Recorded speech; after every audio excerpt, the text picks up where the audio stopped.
Murphy Radio Show underway for another day. Happy to have you with us on this Friday edition, September 26, 2025. It is episode 893 of our gatherings together, and I have to be a little more subdued, a little quieter than normal, because I'm in a gathering of people, and these seem to be civilized people, and for that reason, I'm going to try to be self. It is a wonderful day out in Dixon, Tennessee. We're having a great time already.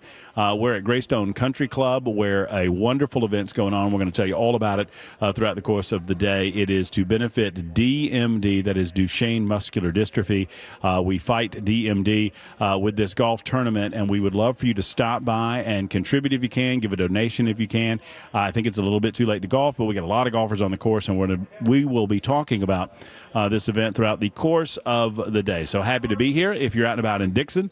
And look across the way, our brothers in arms. Hey, I've been meaning to do this for 4 years. You ready, Jackson? Jackson, are you ready? I'm ready. Been meaning to do. Hey, Slay, I'm in the building. See, I've been waiting to do that for him for 4 years. I just told Ron Slay I'm in the building. For those. That's a much better version of I'm in the building. Slay's got it down. For those who don't know, our sister station, brother station, if you will, 104.5, The Zone is out here as well with their afternoon show, 3HL. And we are across the way from those guys. We're awaiting some of the golfers to come back in so we can talk to them about the wonderful, the cause more than anything. We're fighting for a cure. We're golfing for a cure and fighting DMD, which is Duchenne muscular dystrophy, which I don't know about you guys. I did not know a lot about the distinctions between the various muscular dystrophies that do exist, but there are distinctions, and DMD, or Duchenne muscular dystrophy, is the most common. There are about 30 separate disorders classified as muscular dystrophies, and of those, Duchenne accounts for approximately 50% of the cases, affecting males typically, and beginning at around the age of 4 typically. And so we'll talk a little bit about that and what you can do to contribute to the cause. If you're not golfing, you can still contribute in a lot of different ways. So, you know what? I mean this from the bottom of my heart, folks. I love what we do. I think we do very important things on Super Talk 99.7 WTN. I think we talk about very important issues, but I believe that these types of things in our local community to support organizations like Fight DMD are the most important things that we do. If we can't be a part of the community in this way, then we're not doing our job as a radio station. We're not doing our job as, dare I say, quote-unquote, community leaders. And for that reason, I am always proud to be at these events. I know that, it's a little weird because we're at a celebratory event. We're talking about wonderful things. We're talking about conquering muscular dystrophy and these types of things. There's guys coming in from the golf course. They had a great time. They hit a lot of birdies. And then we're going to talk about awful things that are going on in the United States of America, too. The juxtaposition is really to me, it's the symbol of America, right? That we believe in freedom and liberty, and we love one another so much that we can celebrate, we can gather together, we can hug, and at the same time, we can disagree on any number of various political issues. And we're going to talk about some of that disagreement today. The saga at TSU is ongoing. It is ridiculous. It is a self-made controversy by TSU. It did not have to be this way. All TSU had to be was honest with the people in their community, on their campus, and with the people in Nashville and in Tennessee. Instead, they were not honest, and this thing has exploded into a national story. And it is a national story now with the Fearless Debate folks and the I don't know what's going to happen on the campus. I would expect that TSU is going to have to, if they've not already, shut down access to campus for a little while, because I expect that there are going to be a lot of free speech advocates that are going to come to the campus of TSU for the purpose of challenging what they say is their right to exclude people on campus based on their political views, which is clearly what happened, which is clearly what they did. So that's on the docket today. That's a discussion point that we will get into today. At 3:35, let me just signpost for a moment, and then I'll introduce the real stars of the show, which are back at home base, and I'll do that in just a moment. So as I signpost at 3:35, that's just telling you where we're going, by the way. That's a way of me saying that. Signpost, right? I'm giving you the signs. So at 3:35, we will welcome back to the show a voice familiar to you longtime listeners, Steve Antle. Steve lives over in Fairview, North Carolina. He is formerly from Nashville. I think he was a police officer in Nashville for a period of time. And Steve was our point person on how we could help the people in western North Carolina overcome the ravages of Hurricane Helene. Hurricane Helene destroyed so many, communities, so many homes, really destroyed lives, killed so many people. And a year later, there are still a lot of people in the midst of putting their lives back together. We have reached a year since Hurricane Helene. We don't forget about it. It affected our brother. Obviously, it affected eastern Tennessee. Not quite to the extent that it affected western North Carolina, but certainly the impact there, if it is localized and if it hit you, then your devastation is 100%, right? So it hit eastern Tennessee, western North Carolina, portions of Georgia, hit my hometown, Thompson, Georgia, Thomson, no P in Thompson. Hit my hometown pretty hard as well. So we'll talk with Steve about that at 3:35. We'll take your legal questions at 4:05 as we welcome to the show Jay St. Clair and Fry J. That is coming up at 4:05 this afternoon. And then at 5:05, Congressman Tim Burchett will join us on the show. And, of course, Nincompoops in the News just after that. Right now, we reintroduce to the show our own man. He's back in News Closet B. They don't let him out very much. I would love to have him here with me, but he's not. It's Ken Weaver back there. Hey, Ken, how are you? How about you boys? Yes. What's going on, Weaver? How's your Friday going? It's going good so far. Yeah? Yeah. You know, while I've got you on the old line here, it occurs to me that when we talk about how people can watch or listen to the show, Yes, sir. I've not asked you this question in a while, and I think it bears updating. Yeah. So you can listen for free on 99.7 FM, but if they go over to Talk TV, Ken. Yes, sir. And they go to YouTube or Facebook or Twitter or Twitch or Rumble, and they give us the old thumbs up, the like, and subscribe. How much does that cost people? Absolutely nothing, yeah. Nothing. It costs you nothing, but maybe a moment in time and a little press of the thumb. That's it. So y'all do that if you so desire, and if you can, give us the old like and subscribe. And we're on Talk TV here at Graystone Country Club, so you can see us back at you can see the folks at home base, and you can see us out here as we broadcast live, which is better than broadcasting dead. Jackson Williams joins the show from time to time. He's the executive producer of this broadcast, making sure that everything that comes out of our speakers sounds as good as humanly possible. Hey, Jackson. Hey, bud. How you doing? I'm good. Are you still sad? Yep. You're are you going to be this way all day, or is there a way for me to? I'll probably get over it about 3:15. Yeah, there's a way for me to get you out of it, maybe. Okay, I'm going to do my best. I'm excited to watch Goodfellas this weekend. So yeah, we're going to do that and probably talk a little more about that in the 6 o'clock hour. I need to figure out a way. So Jackson and I realized that we both enjoy movies, but we both have seen very, very different movies from different eras. I admit that my movie watching went down precipitously after about 2002, 2003. I haven't watched a lot of movies in the last 20 years, and I'm only 52. Jackson doesn't understand that movies existed prior to like 2005, right? I mean, and that's fair because you were only, 6? There are some classics like Star Wars, Back to the Future. You know, old-timey movies like that. You've actually seen Star Wars? Old-timey. Old-timey? Brother Jackson, man, he just digs. He gets it in there. He said old-timey. That old. When y'all went down to the moving picture shows, paid a hay penny for a full afternoon of entertainment. Oh yeah, they had the. Hey Jackson, they had the piano player in the corner of the room. He was playing the soundtrack live. And the sarsaparillas were cold. Oh, they were cold, Jackson. And then after you went over to Brother Ted's basement for some hooch. Yeah, that's exactly right. From some of that hard cider, Jackson. Oh, I love a hard cider. Oh yeah, you leave it in the root cellar long enough and it turns. That's what you want to do. It's funny. Well, we have selected movies for this week, so the movie selections are in. Jackson wants me to see the film The Night Shift. Is that right? Am I saying that right? The Night Shift. And that is Where do I find this film, Jackson? Anywhere that popular movies are streamed or sold? That is on HBO Max. Okay, all right, I got it. The Night Shift. Hold on a second.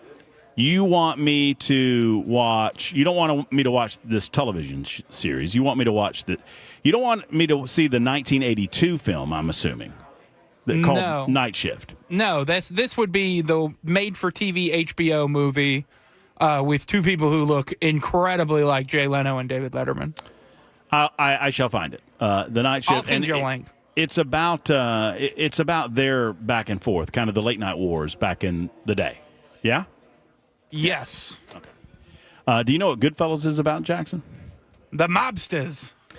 That's right. I don't think they ever say the word mafia in the film. I think that's right. But it's based on a true story. It is fairly closely based on the story of Henry Hill and his experience in the mob, and it involves the. How do I say this word, Ken? If you're still there, Lufthansa, that airliner, is it German airliner, Lufthansa flight? Lufthansa.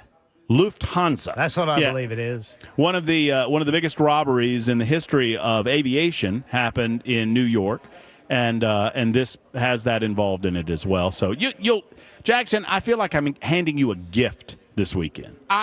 This has been a movie that's been on on my I need to watch that list for a long time. All right. So I'm excited. You're gonna love it. You're gonna love it. You're gonna love it, Brother Jackson. It's gonna be good. Just be ready for a few F-bombs, Jackson. There's a couple of them. Oh, my little ears can't handle that. I'm just warning you. Matt, I got young ears. Well, this movie is what my grandpa would have referred to as raunchy. Oh, raunchy. It's raunchy. It's raunch. Raunchy. How raunchy are we talking? It's pretty raunchy. I mean, it depends on what your definition of raunchy is. They say fiddlesticks a lot. Oh, they do say. I want the Ken Weaver cut where every time they go to say the F word, it's Ken saying fiddlesticks. All you would hear is Ken saying fiddlesticks. I think it held the record for the most fiddlesticks in movie history until Wolf of Wall Street came out, which is my favorite film. Well, then this will be right down. This is right down your Wolf alley. of Wall Street is my favorite movie of all time. Yeah, give Jackson some sex and blow. Is that why you enjoyed that rumor that was running around earlier in the week so much, Jackson? I don't know what rumor you're talking about, Matt. Those were unsubstantiated. By the way, unrelated to what Jackson and I were just talking about, Representative Afton Bain was recently on a liberal podcast, and Afton Bain was asked about some of the rumors that were running around the General Assembly, and she had an interesting answer to the question asked. This was a liberal host asking a liberal guest about these rumors, and she referred to the rumors as repulsive.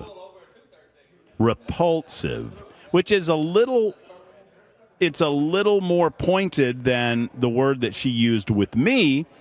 I think, Jackson, you were in the room. Do you remember the word that I told you she used with me when I asked her about the rumors off air? Laughable is the word that was used. So in the span of 2 days, we've gone from laughable to repulsive. And you know what that tells me, Jackson?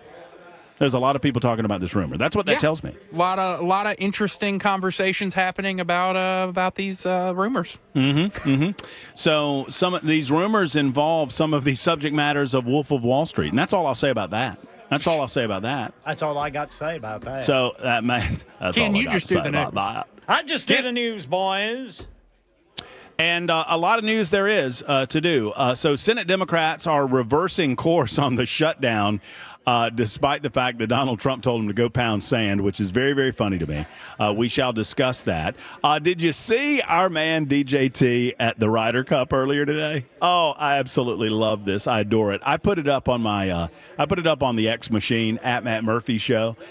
Go and watch our man show up at the Ryder Cup as they were introducing his good friend, Bryson DeChambeau. And I think DeChambeau was playing with, Ben Griffin. And you know, if you don't understand the format of this, this is a team-based golf format. Normally golf is a singular player game. But in this format, it's a team-based format where Team USA takes on, in this case, Team Europe. And then sometimes Team USA in the President's Cup will take on Team World, which is all of the other golfers in the world, not in Europe. But for these purposes, we got John Rahm from Spain, you got Rory McIlroy from Ireland, you got Tommy Fleetwood from England, and some of those other European players taking on the best that America has to offer. And right now, they are whipping our butts. 3-1 in early rounds, and then they're currently playing now, and I think they're up in 2 of their matches. So that's a little bit of sports on the talk station. But the reason I bring it up, DJT was out there where it is. Now why can't I remember the Bethpage Black? There you go. It was Bethpage Black State Park, which is a public course that anyone can play, but you better get there early if you plan on playing, because people start lining up at like 3 o'clock in the morning to get tee times when they are made available. Anyway, we might update you on that from time to time over the course of the afternoon, considering that we're out at a golf course after all.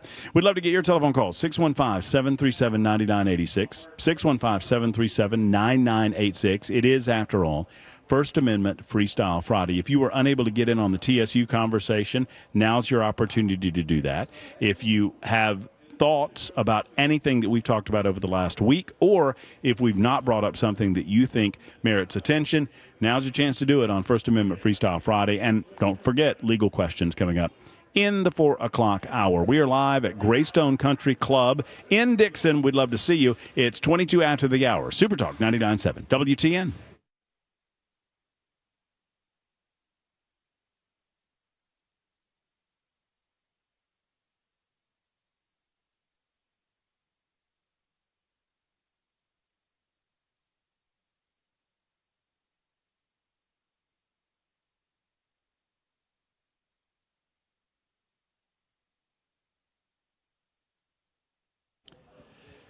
Hey, friends, it's Matt Murphy, and I want to talk to you about the Glock Store and what they're doing this weekend. It's very, very exciting. So they're inviting you to be one of the first in Nashville to experience the AccuShoot LFX Live Fire Simulator, and it's happening through tomorrow. I'm so jealous that Dan Mandis got out to do this. I don't think I'm going to be able to get out there tomorrow because I've got a pre-existing obligation, but I know that I'll get out there at some point. Let me tell you, the AccuShoot LFX is fully interactive. It lets you shoot in a variety of ways against animated targets with live fire in a timed drill that's automatically scored, which is pretty darn cool, man. The technology available is just insane. Every day, the top shooters of the daily prize drill will win something like a real avid gunsmithing tool or O-Sight red dot optics. And then when tomorrow is over, the grand prize winner gets a Dira DY9 pistol. And if you don't know about those pistols, just go ask them about it at Glock Store. They're pretty incredible in and of themselves. Just create the AccuShoot profile at the Glock Store, pay $10, then you pay ammo if you need it, and then you pick your choice of different shooting drills from mild to wild, and off you go. It's the AccuShoot LFX event, happening till tomorrow evening, until the evening of Saturday the 27th, and only at the Glock Store, minutes away from the airport, and worth the drive from anywhere.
And Tennessee Governor Bill Lee announced when the National Guard's going to deploy to Memphis. We got that and more coming up at 3:30 on Super Talk 99.7 WTN. There he is back at home base in News Closet B. Ken Weaver in the newsroom. He'll gather those headlines and deliver them in about 3 minutes or so. Sounds like he's already gathered a few. We're out at Graystone Country Club in Dixon. Come on out and say hello to us. We'll be here until 7 o'clock tonight. We're taking your telephone calls, 615-737-9986. And our man Steve Ansel has gotten here a little bit early, and we want to go ahead and bring Steve on. Obviously, you know, Steve, if it were not for you, I want to thank you because you hit me up yesterday, and I was oblivious, and I don't know how this happened, but I was oblivious to the fact that we had reached the 1-year anniversary. It seems just like a day before yesterday that you and I were talking about some of the aftermath in Fairview and beyond. But let me start by saying welcome in and ask you how you doing, man. I'm doing real well. I was in Nashville yesterday, and I tried to catch you late. I didn't know whether I was going to be able to make it in time or not, but we made it back here today. You know, there's a lot of emotions going on with the community, a lot of memorials, a lot of remembrance things, a lot of people that are having to relive, you know, where we're at now. And just like you, for us, the time has just flown. It seems like yesterday all this was going on. So, you know, and go ahead. I was just going to ask, you know, we only have a couple of minutes before the news, and then we can talk a little more at length about this after the newscast. But, Steve, you know, how would you assess, and this might be too long of an answer for this, but how's everybody doing over there right now? I mean, just from a spirit standpoint. I think people are still optimistic about the future, and I think that they are just maintaining their best, and everybody's trying to push forward. I think the forward momentum has not stopped with the community. Yeah. All right. Well, I'll tell you what we'll do. We'll pause there. Our good friend Steve Ansel, and for those who perhaps missed it, we started talking with Steve when we were still on the. Look who's in the house. Hey, you know how I say your name, by the way? By the way, our good friend Representative Jody Barrett just showed, and I now I'm saying your name. There's only one day I say Jody Barrett because that's all I hear every day. They love you. I mean, they Jody Barrett. Can we talk later? I want to talk to you later. I'm sorry about that, Steve. But right. Steve and I had a great series of conversations, and I say great only to highlight the needs of the community. He was our point guy for months regarding Hurricane Helene in western North Carolina and in eastern Tennessee, and he just helped paint a picture as to what was truly going on over there in a way that, frankly, the mainstream media was not doing at the time. So we'll continue talking with Steve in just a moment, live from Graystone Country Club. It's the Matt Murphy Show on Super Talk 99.7 WTN.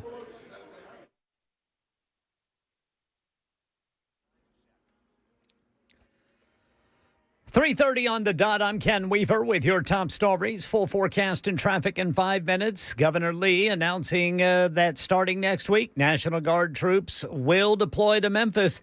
He said the state will provide $100 million in grant funds to reduce crime in the city. Personnel from 13 agencies will be on the ground in Memphis next week. It will begin a phased operational approach. Lee says guardsmen will not be armed or make arrests at the start of the deployment, but that could change based on need. New rules for issuing truck driver's licenses by Transportation Secretary Sean Duffy today, effective immediately. Duffy said non-citizens will not be eligible for a CDL unless they meet a stricter set of rules. And all states must immediately pause issuance until they can comply with the new rules. The crackdown was accelerated following a fatal crash in Florida in August involving a truck driver who officials said was in the country illegally, could not speak English, but somehow was issued a CDL in both Washington State and California. President Trump has announced another round of tariffs, this time on specific goods. In a social media post, the president says the tariffs will take place October 1st. Here's Karen Travers. He's putting a 50% tariff on all cabinets, bathroom vanities, and what he called associated products coming in from overseas, as well as a 30% tariff on upholstered furniture. There's also now a 25% tariff on heavy, big trucks as well coming in from overseas. President Trump also announced a 100% tariff on pharmaceutical products coming in from other countries. Those would be paid by the U.S. business that imports the goods. That's the latest news. Traffic and weather next. I'm Ken Weaver, WTN News.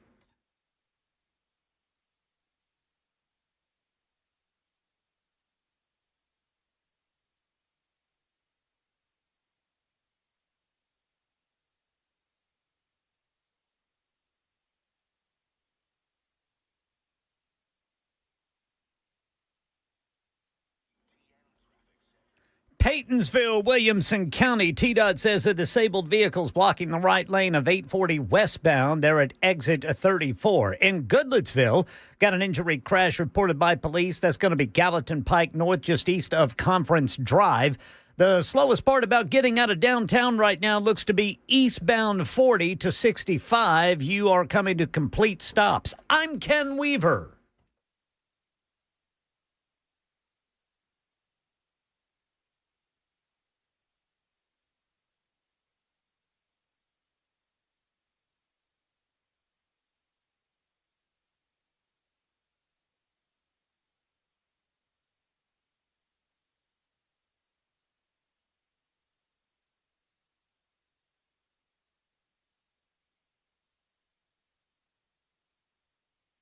The Tennessee Sleep Apnea and TMJ Solution Center truly helped me with a health issue that I didn't even know that I had because I didn't know I had sleep apnea, right? I don't snore a lot. And because of that, it never occurred to me that I might have sleep apnea. If you snore, let me tell you, you probably have sleep apnea, some form of sleep apnea. And Dr. Brian McLaughlin can help you out with this. So in Murfreesboro and in Brentwood, they have locations for you. You schedule an appointment by going to their website, which I'm going to give you in just a moment.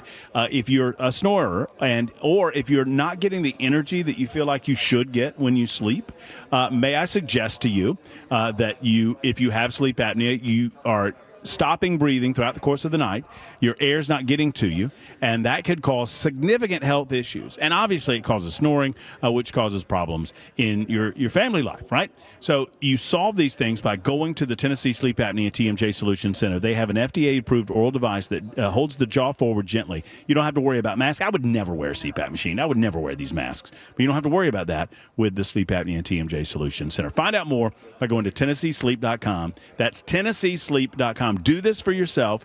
Do this for your family. Do this for your health. TennesseeSleep.com. Talk to Dr. Brian McLaughlin and the Sleep Apnea and TMJ Solution Center.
Super Talk 99.7 WTN, the Matt Murphy Show in progress, about 37 after the hour. Thank you for being around with us. We appreciate you so much. Happy Friday to you.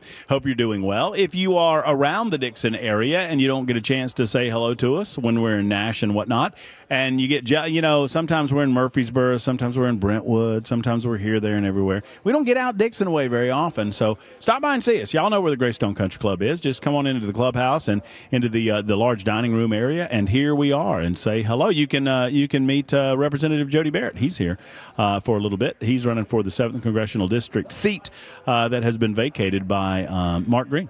And that election, man, that is what, 2 weeks? That's less than 2 weeks. Less than 2 weeks. Man, Ken, time flies. Tempest fugit. Sorry, Ken. I didn't mean to.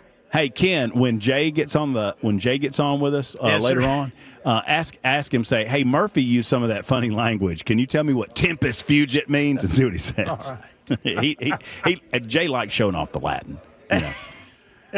So we've got Steve. So y'all come see us. That was the bottom line. Come see us, and less than 2 weeks to go before that big 7th Congressional District race, which is all about turnout, baby. That is all about. So if you're if you're a Dixon resident and you know Jody, or you're a Van Epps guy or gal, or whomever you are, whomever you're supporting. I am Switzerland in this race. I'm very interested because I think there are good people in it, and I'm just going to let the folks decide. I'm not trying to tilt this race one way or the other.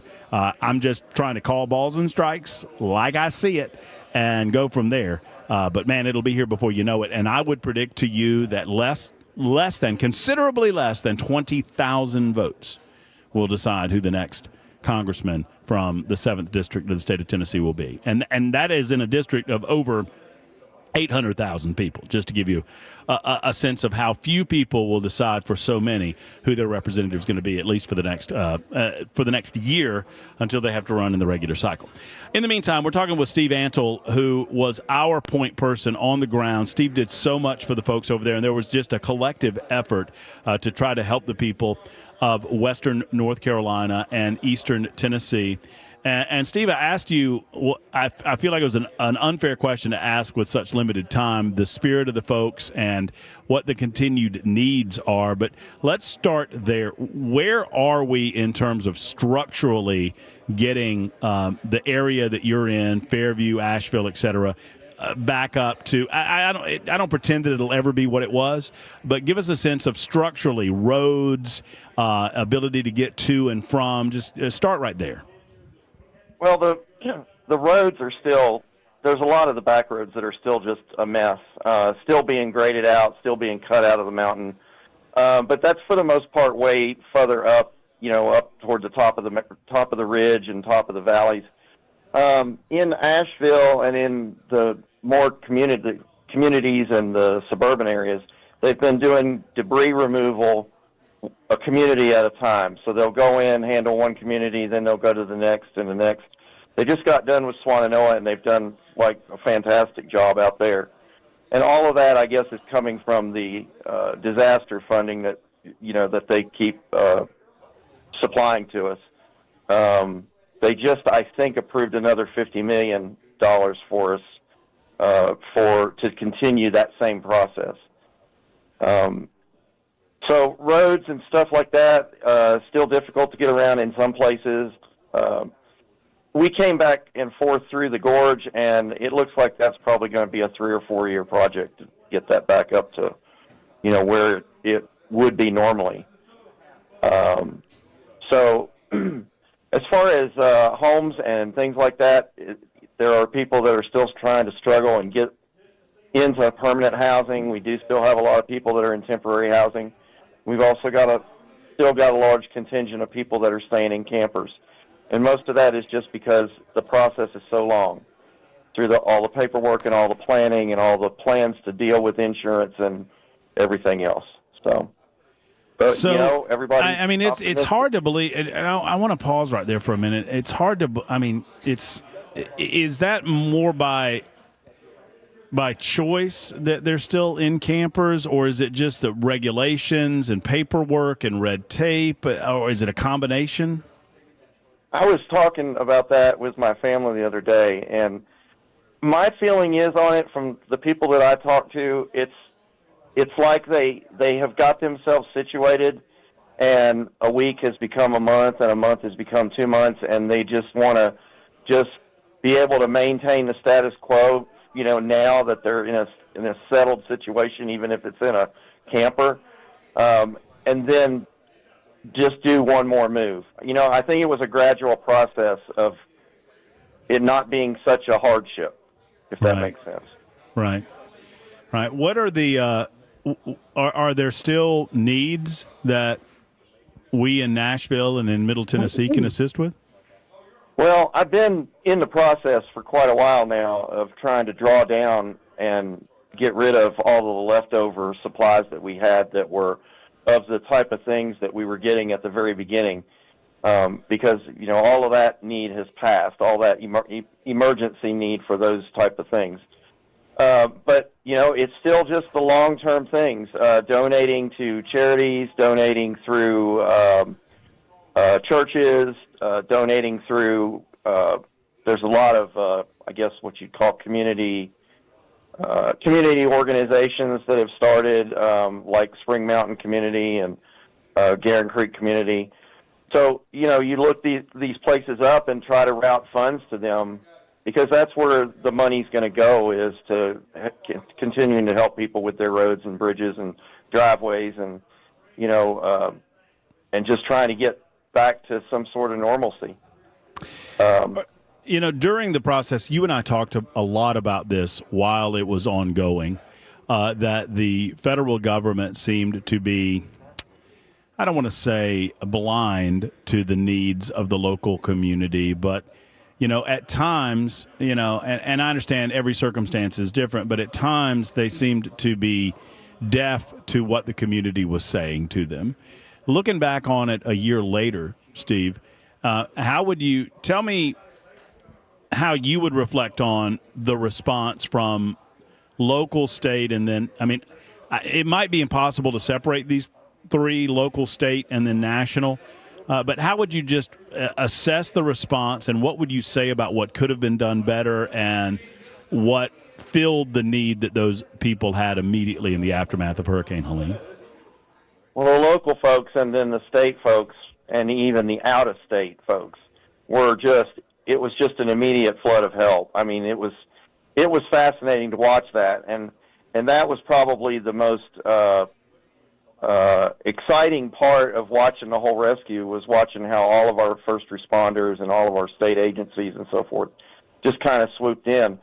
But because of where we were at, that process took a lot of time.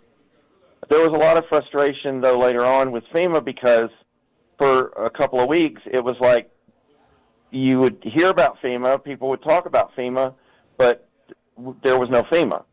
And, expecting people to get on apps and do this and do that and upload this and upload that, and a lot of just bureaucratic hassle. And, it improved after a while, after they stabilized, but I think they just responded like any huge organization. It took them a long time to get geared up.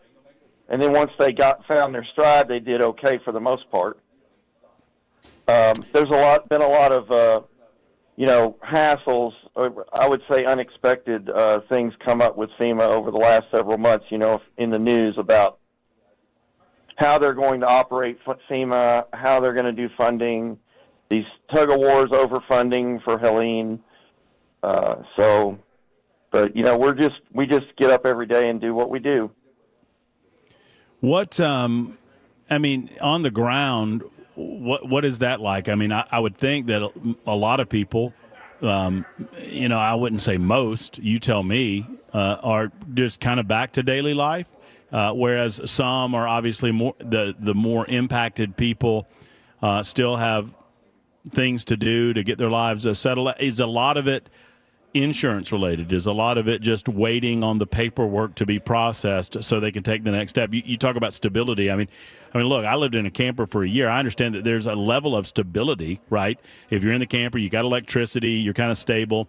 So it's not like, it seems what I hear you saying, it's not like people are suffering right now. They're just kind of waiting. Yes, that's exactly right. They're waiting for the best way I can describe it is they're waiting for the next stage in what life is going to give them, out of this. As far as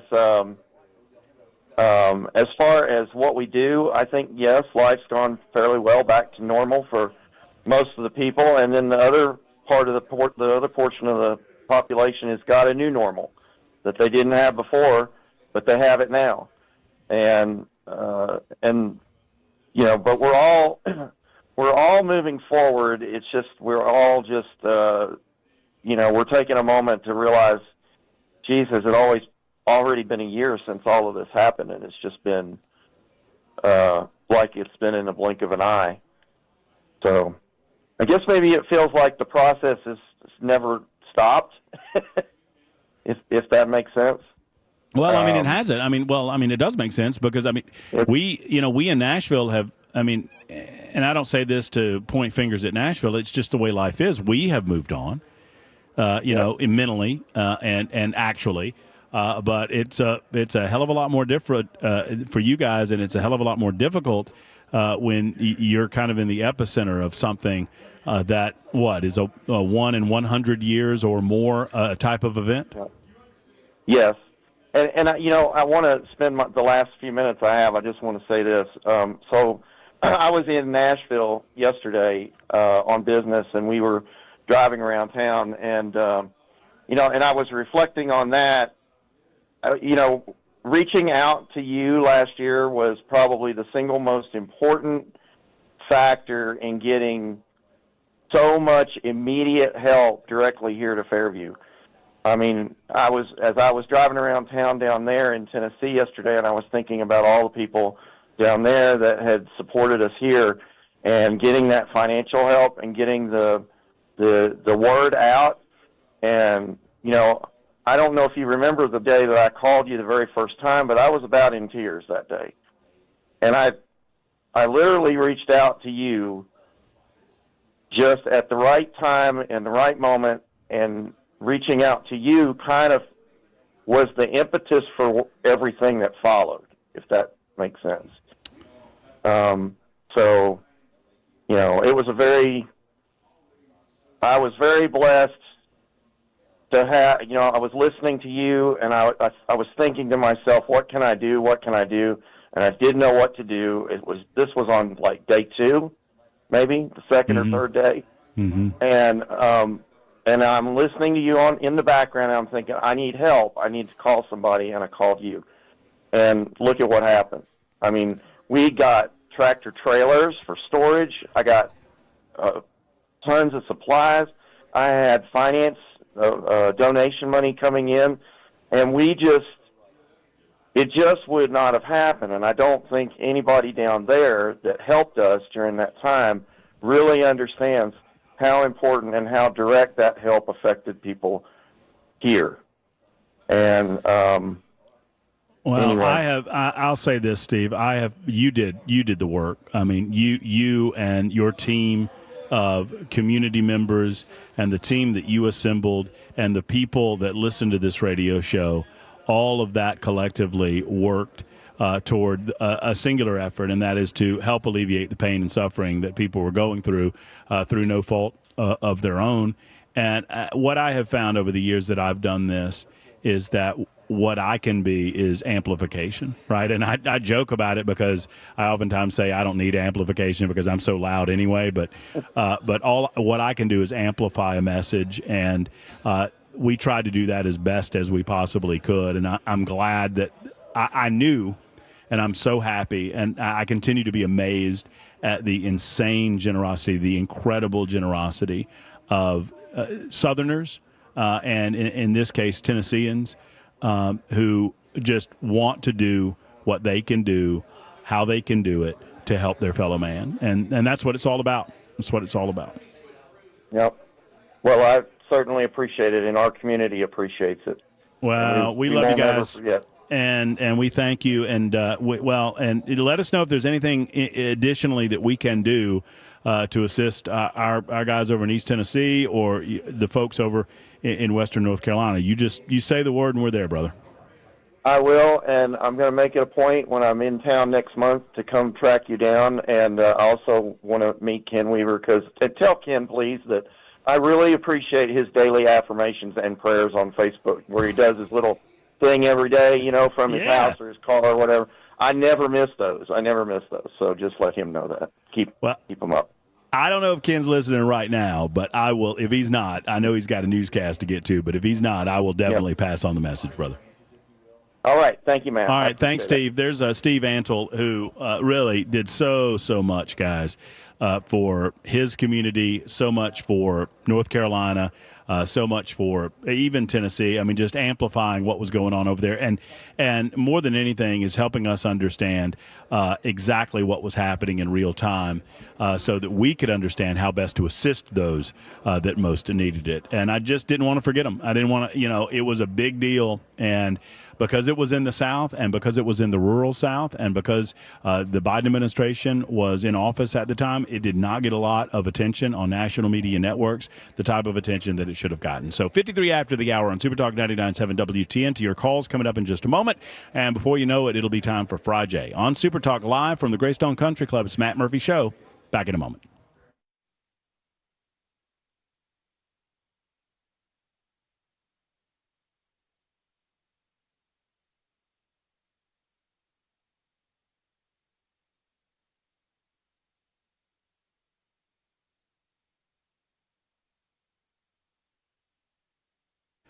Hey, friends, it's Matt Murphy for Cover Nash. Shane Ring gets it, y'all. I mean, because the way that we've been doing insurance is kind of wrong. And let me explain what I mean.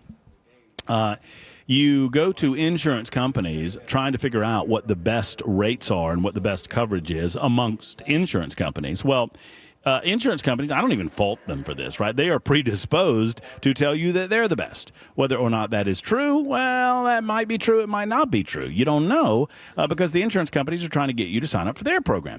Shane Ring cuts through that, and he covers all of the programs. That's why he calls himself Cover Nash, because he covers all of the insurance available to you, and he can help you figure it out. I'm tired of insurance that feels like a math test. Shane Ring gets through that with Cover Nash. He has a nationwide PPO plan, for example, that gives you the freedom to choose your doctor anywhere in the United States of America without the headaches, with only a $250 deductible and flat copays after the deductible, and outpatient surgery with as low as a $250 copay. It exists. I mean, these types of plans exist. Let's find out if they're right for you by making the call to Cover Nash. 615-465-0023, 615-465-0023, or online at covernash.com. That's covernash.com.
4 o'clock on the dot. I'm Ken Weaver with your top stories. Got the full forecast and traffic in 5 minutes. And Governor Lee today let us know that starting next week, National Guard troops going to arrive in Memphis. The story of crime in Memphis is about to be a story of the past.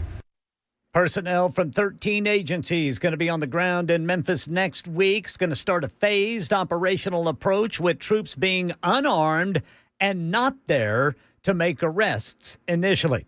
In Washington, the Food and Drug Administration has launched a formal review of mifepristone, the key drug used in medicated abortions. The move comes after pressure from more than 20 Republican-led states.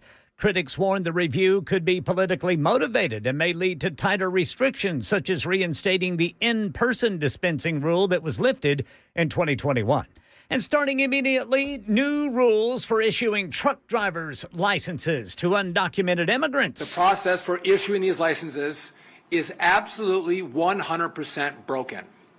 It has become a threat to public safety, and it is a national emergency that requires action right now. As Transportation Secretary Sean Duffy, who says the changes are a direct response to a nationwide audit, he says found systemic safety failures and illegal licensing practices in some states like Washington and California that led to several fatal crashes.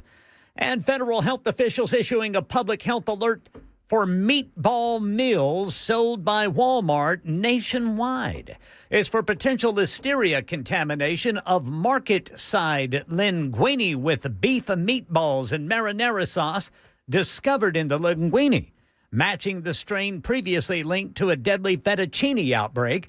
So if you recently purchased a market-side linguine with beef and meatballs and marinara sauce with best buy dates September 22nd through October 1st, Walmart says throw it away or return it to the store for a refund.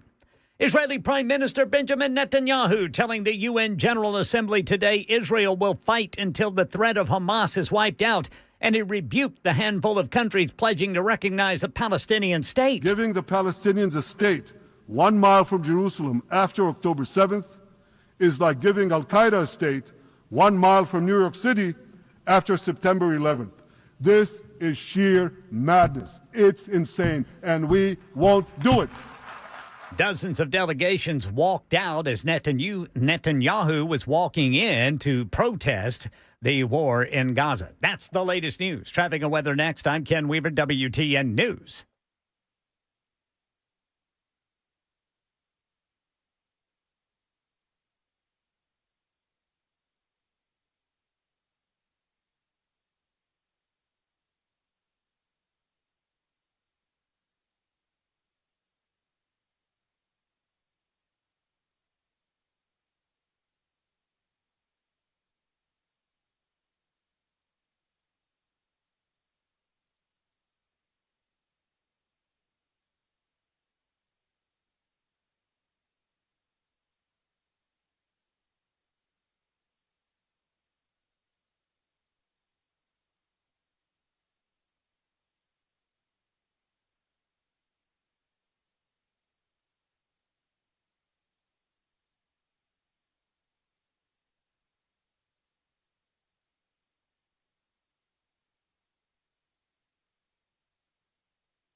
Right now, it is complete stop-and-go traffic, 440 eastbound between 65 and 24. I'm seeing a crash on the South Loop going eastbound right there at 4th Avenue. Then in Glencliff, eastbound 40 after Spence Lane. Hermitage, police reporting a crash 40 eastbound at Central Pike. And in Williamson County, TDOT still showing a disabled vehicle blocking the right lane, 840 westbound near Paytonsville Trinity Road, exit 34. I'm Ken Weaver.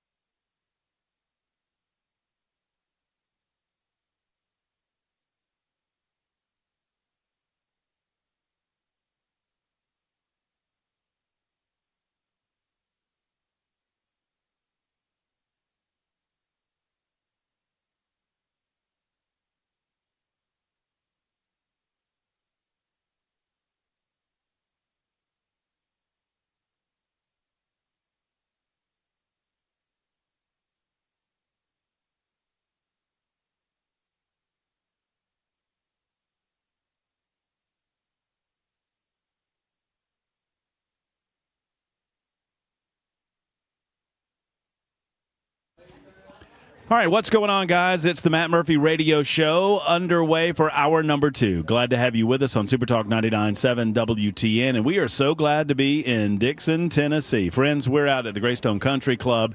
We're fighting DMD, that's Duchenne Muscular Dystrophy. Big golf tournament happening. They're just wrapping up the tournament now. They're about to get everybody in here, get them well fed, and some of the silent auction will happen. And if you're in and around Dixon and you want to come out and say hello to us, we would love to see you. And think about giving to a wonderful and noble cause like Duchenne Muscular Dystrophy and the fight that's going on here. Let me tell you, friends, it's obviously it's called Golf for FORE, a cure. Fighting Duchenne Foundation is the recipient, and it's all a part of the Children's Hospital of Vanderbilt organization that is raising money to find a cure for Duchenne muscular dystrophy. They have a research department at the Monroe Carroll Jr. Children's Hospital in Vanderbilt, and they're raising money for that. They need to raise a little more than $500,000. Obviously, the disease, if you have anybody in your life that has experienced muscular dystrophy on a personal level, you know that by the age of 11, it is crippling, and it is oftentimes fatal by the early 20s. So we beg of you to join their efforts to one day try to find a diagnosis and ultimately a cure. It's fightdmd.com. That's fightdmd.com. We're getting to Fry J in just a moment. Everybody loves Fry J, and we do too. But I could not. I'm legally obligated to say hello to my good friend Jody Barrett when I'm in Dixon. I don't know that there's been a time that I've broadcast from Dixon that we haven't had a chance to talk, man. Well, it helps that my office is only about 5 miles up the road. There you go. There you go. How you doing? Oh, it's great, man. Just campaigning, been all over the place today, and had to come by and see Terry and Jonah and the guys. You know, Terry and I have known each other since we were 8 years old. Mm-hmm. You know, the Justified show, we dug coal together. Well, we played ball together. Yeah. So always try to come up here and make sure that we support these guys whenever they're having their events. No, it's no doubt a wonderful organization. And, you know, you mentioned campaigning. I mean, obviously there's a general to think about if you are so chosen in the primary, but less than 2 weeks, man. And it feels like this is the ball game, right? I mean, obviously, we know the 7th District. We know how red the 7th District is. And you feel good about it? Yeah.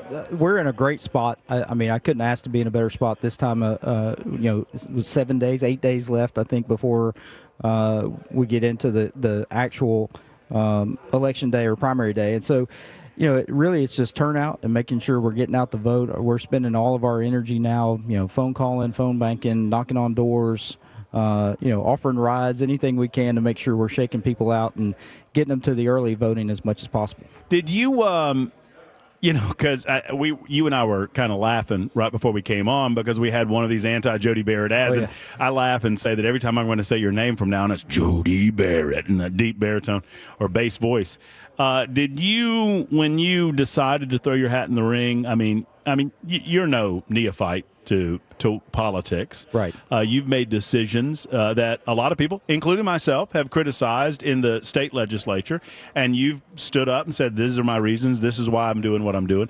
Did you know that it would get this nasty? Well, certainly you think in a special election there won't be as much money spent, but here we are with still, as you said, still 8 days left, something like that, and there's $1 million that have been spent attacking me. So, yeah, I don't know that I expected, guys in New York City to be going, anybody but this guy, and spending all that money. So, but that's okay. It is what it is. The folks here, especially in Dixon and Hickman County, that have known me and growing up and had me as their representative for 3 years. I don't think it's having a whole bunch of impact here. And so, just trying to make sure that you're reaching as many people as possible and answering questions. And there's one part of this is the AIR campaign, and that television, radio, and obviously that is kind of mass communicating, right? You're trying to get out to as many people as possible, get your name out there so that they, hopefully the idea, you tell me, is do a little research, find out who the right person is for you, and then get out and vote. But there's also the ground campaign, and you've worked the ground pretty hard during this. And that's been our main thing. We've not spent as much money as anybody else. I think the reports just came out. We raised about the same amount of money as some of the other candidates, but we've spent considerably less, and we've really focused on face-to-face, hand-to-hand combat. Going out, knocking on doors, meeting people where they are, getting into these smaller communities too, making sure that those folks are seeing us on a regular basis, and that's really, I think, had a lot of success for us. So I know that my good friend and colleague Chris Hand asked you about this the other day, and I just wanted to follow up. There was an ad running that I think it was a pro Jody ad that mentioned Charlie, and you said I think you told him that you were going to kind of look into that. And I just want to make sure, in fairness to you, you didn't have anything to do with throwing this ad out there, but it does mention you. Have you talked to them about any of it? Yeah, I mean, that's part of the deal when you've got this outside money that's coming in and spending. The PACs are spending money. Some of them are supporting people. Some of them are trashing other people. And this is one of those deals where I think there's the PAC was spending money trying to support me.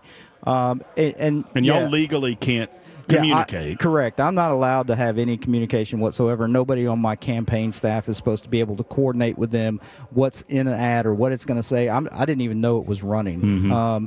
And so, that's not something that I would have done. I think, mentioning Charlie or using him in an ad in that kind of fashion seems a little bit opportunistic. Right. And I know some of the other opponents, I'm not going to name names because that's not what this is about. But, some of the other candidates have got some video ads out there that are doing the same thing, and I don't think that's right. I mean, do you feel? I mean, is it too late, or is there a way for someone on your team to kind of say, "Hey, we'd prefer if you might want to change some of this"? I mean, is there a way to get that message to them? Maybe. Yeah, I think when Chris let me know that was running, he had texted me and said, "Hey, man, I'm getting some negative texts about this. Do you want to make a statement?" And so I said, "Look, who's paying for it? Where's it coming from?" And so when he let me know where it was coming from, I reached out to somebody else. I said, I think you know somebody over there. Would you let them know that, hey, Tennessee, we don't like that sort of thing. Right. And look, maybe it's okay in Chicago or New York or California, but here in Tennessee, our voters are different, and we don't like that stuff. Right. What's your message over the last 8-9 days to the voters?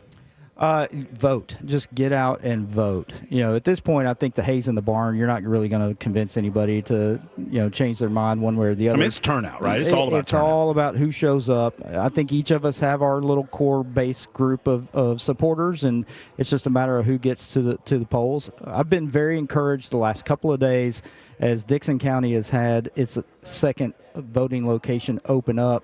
Wednesday, we were the #1 vote getter of all counties in the district. Mm-hmm. Yesterday, we were ahead of Montgomery County again. And so that is starting to turn the tide a little bit in my favor, I think, seeing my folks getting an opportunity to get to the polls and get some votes tallied. I have remained, I tell people, I'm Switzerland. I think there's some good people in this race. I like many of the people, one of them sitting next to me. I just want the voters to get maximum information so they can make the decision. And I just remind them, y'all, in a congressional district that has 800,000 or so people. 700,000, a little over 700,000. Okay, that we're talking less than 20,000 votes is going to win this election, in my opinion. Yeah, I mean, most of the experts in every campaign has got somebody that they've talked to. Is looking like 7,500 to 8,000 votes might win. I mean, so your vote is, if you think about it that way, your vote is magnified 2, 3, 4, 5-fold than it normally would be in a normal general election cycle. People just aren't accustomed to going and voting, right? And so you got to get that message out. And let me say this: I probably shouldn't get until after after we get past the primary, but I'll say this: you can't go wrong. We've got a lot of great candidates. We've got several guys that would go to D.C. and do a great job. I'm not going to run any of them into the ground. So the worst thing you can do is just not vote because, well, I just don't know who I like. At least go out and cast a ballot one way or the other. Pick somebody. And just go by there. There are no lines right now in early voting. Literally, it'll take you 5 minutes to go in and out. It is an odd thing in 2025 that we hear a candidate for public office saying, hey, there's some good guys that I'm running against. Yeah. But I like hearing it because it doesn't have to be so nasty and negative. Sadly, a lot of that negative stuff works.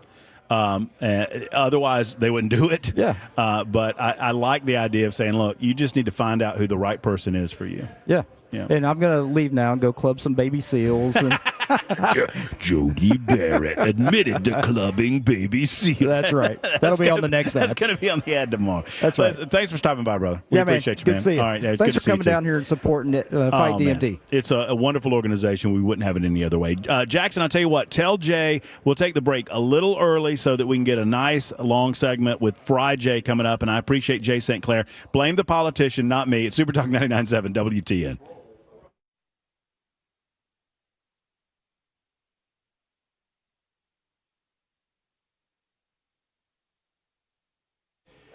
Hello, friends. Matt Murphy for Dickens Turf and Landscape Supply. Many locations for you in and around Middle Tennessee. Let's talk about some of those locations, folks, because Dickens has got one near you, whether it's Nashville, Bellevue, Murfreesboro, Brentwood, Mower, Hendersonville, Mount Juliet, or Franklin. That's 1, 2, 3, 4, 5, 6, 7 different locations. And I know what you're thinking. You're thinking, Murphy, this is not the time of year to talk about cutting the grass. No, but it is the time of year to talk about fertilizer. It's the time of year to talk about weed control. It's the time of year to talk about insecticide. And it's the time of year to talk about preparing that lawn for those cold winter months that is going to impact your lawn unless it's protected. And that's what they do at Dickens Turf and Landscape Supply. If you don't know more, don't ask me. I don't know either. I know Dickens, and Dickens knows lawn and landscaping. They are the experts. They are where the pros go, and you can go there as well. With 7 Middle Tennessee locations, you're never too far away from Dickens Turf and Landscape Supply. Go to DickensSupply.com. That's DickensSupply.com and tell them Matt Murphy sent you to Dickens Turf and Landscape Supply.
Another win for the Trump administration agenda, albeit temporarily, but nonetheless a win. We'll tell you about it at 4:30 on Super Talk 99.7 WTN.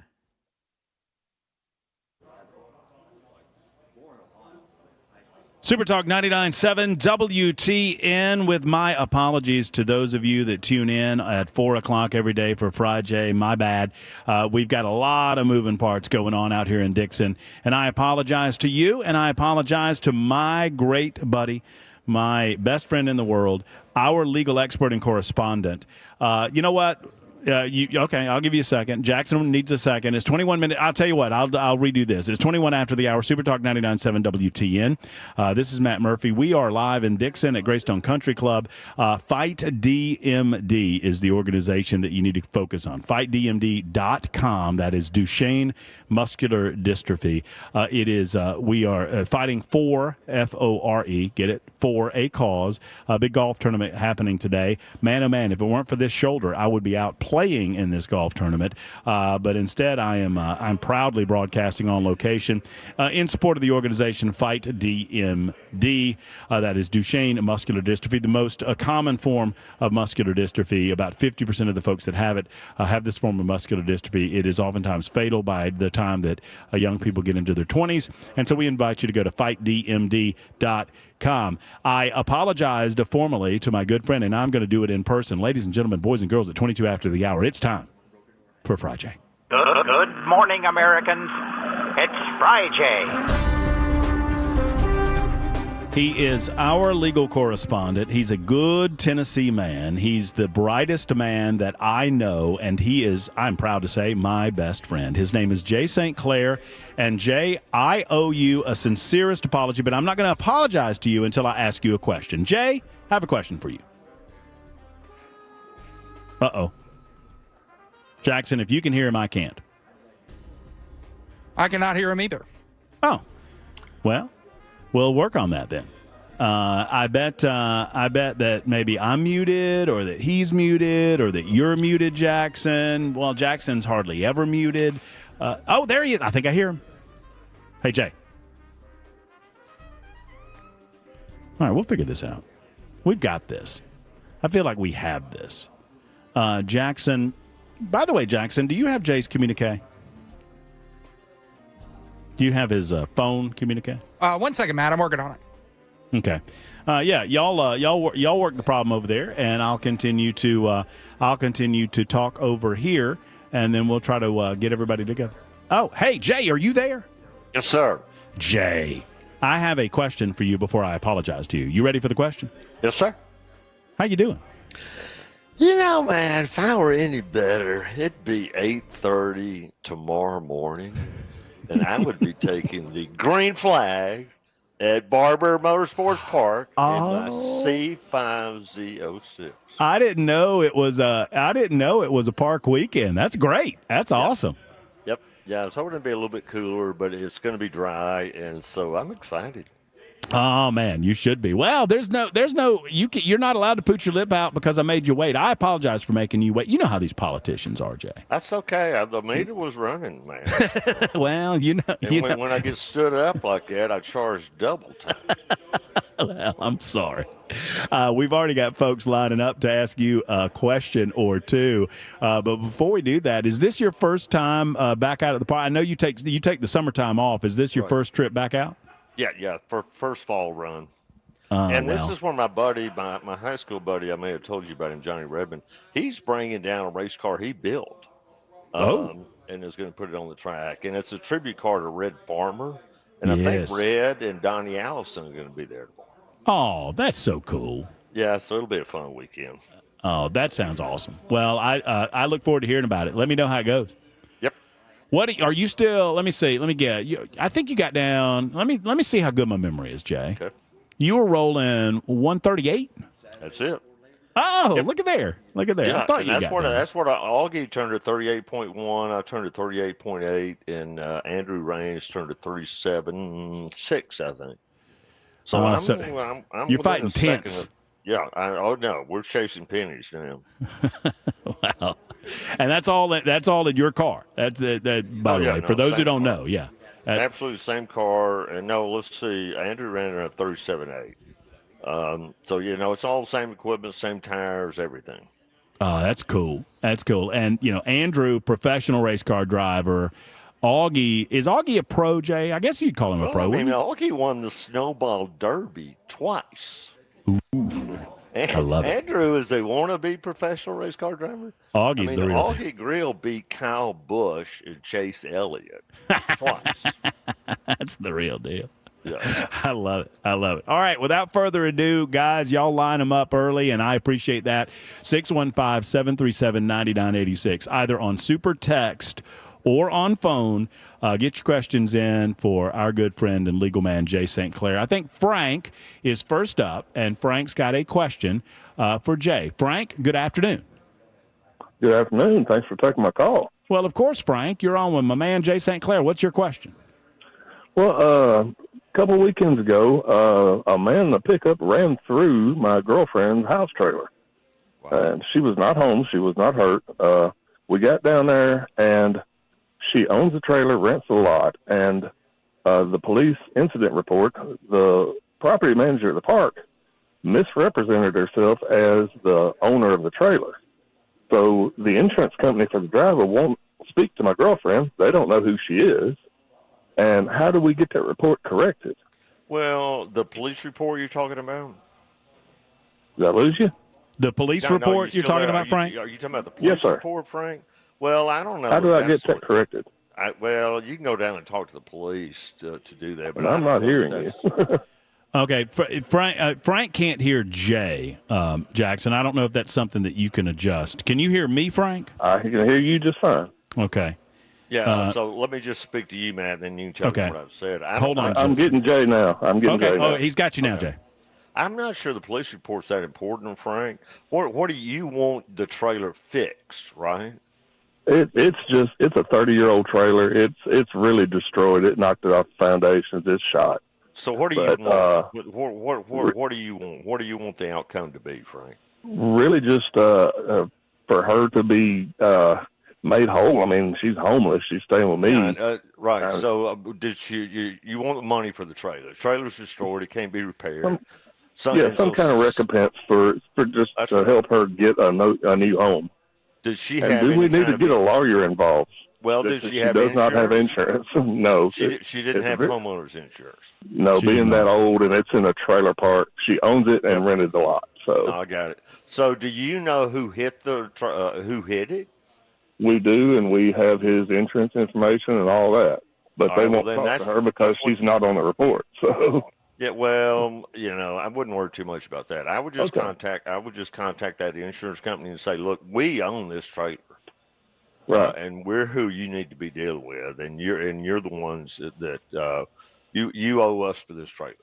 If you've got his insurance information, contact the insurance company directly.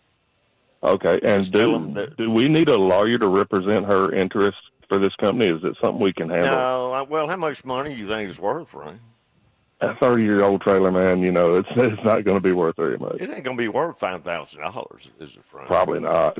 Yeah, so I wouldn't hire a lawyer to get $5,000. Okay, yeah, I didn't think it'd be throwing good money after bad, No, exactly. I wouldn't do that. If you've got the name of the insurance company, get in touch with them, and they're going to push you off now. That's the way they do. Oh, yeah.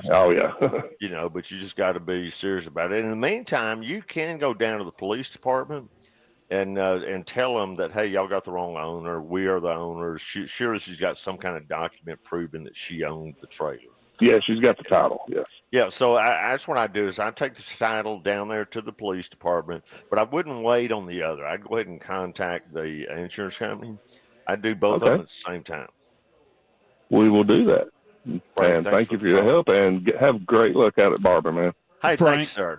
Frank, thank you so much for the call. I appreciate that. That's how you get it done. That's a great call for Friday, and that gets us started. We've got the news coming up right now. I'm going to ask this real quick question before we go to the news. This question comes from 8695.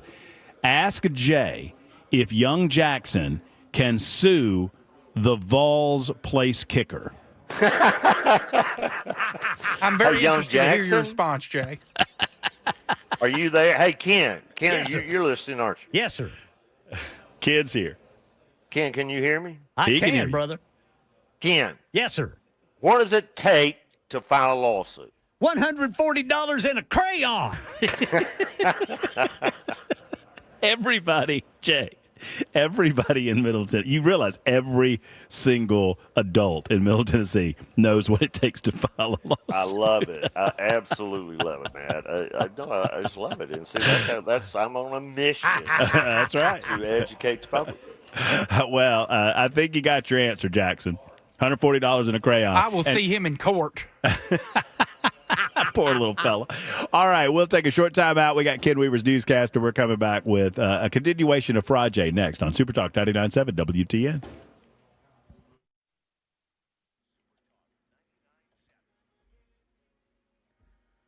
I'm Ken Weaver with your top stories. Got the full forecast and traffic coming up in 5 minutes. Another win for the Trump administration agenda. The U.S. Supreme Court issued an order temporarily allowing the withholding of about $4 billion in foreign aid that was appropriated by Congress. Federal District Judge Amir Ali, appointed by President Biden last year, had ordered the administration to spend that money by September 30th, but the Supreme Court's order blocks that for now, letting the administration continue withholding the funds until the case is fully reviewed.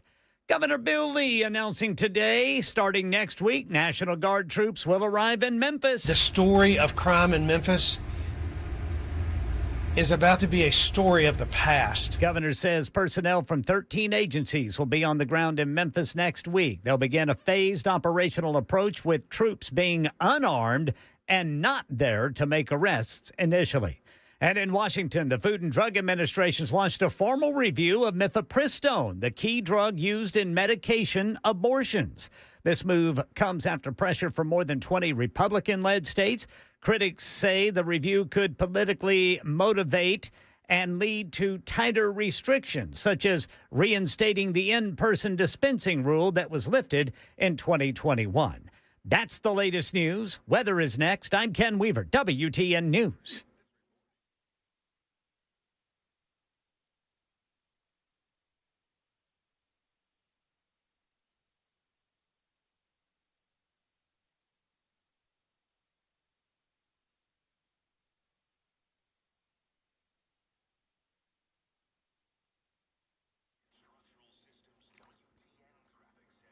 Complete stop-and-go traffic for a bit if you are eastbound South Loop over to 65. We do have a crash reported 40 eastbound after Spence Lane. Another one eastbound on 40 near 4th Avenue, 2nd Avenue, exit 210C on the South Loop. And near the Hermitage, got a crash reported by police 40 eastbound at Central Pike. I'm Ken Weaver.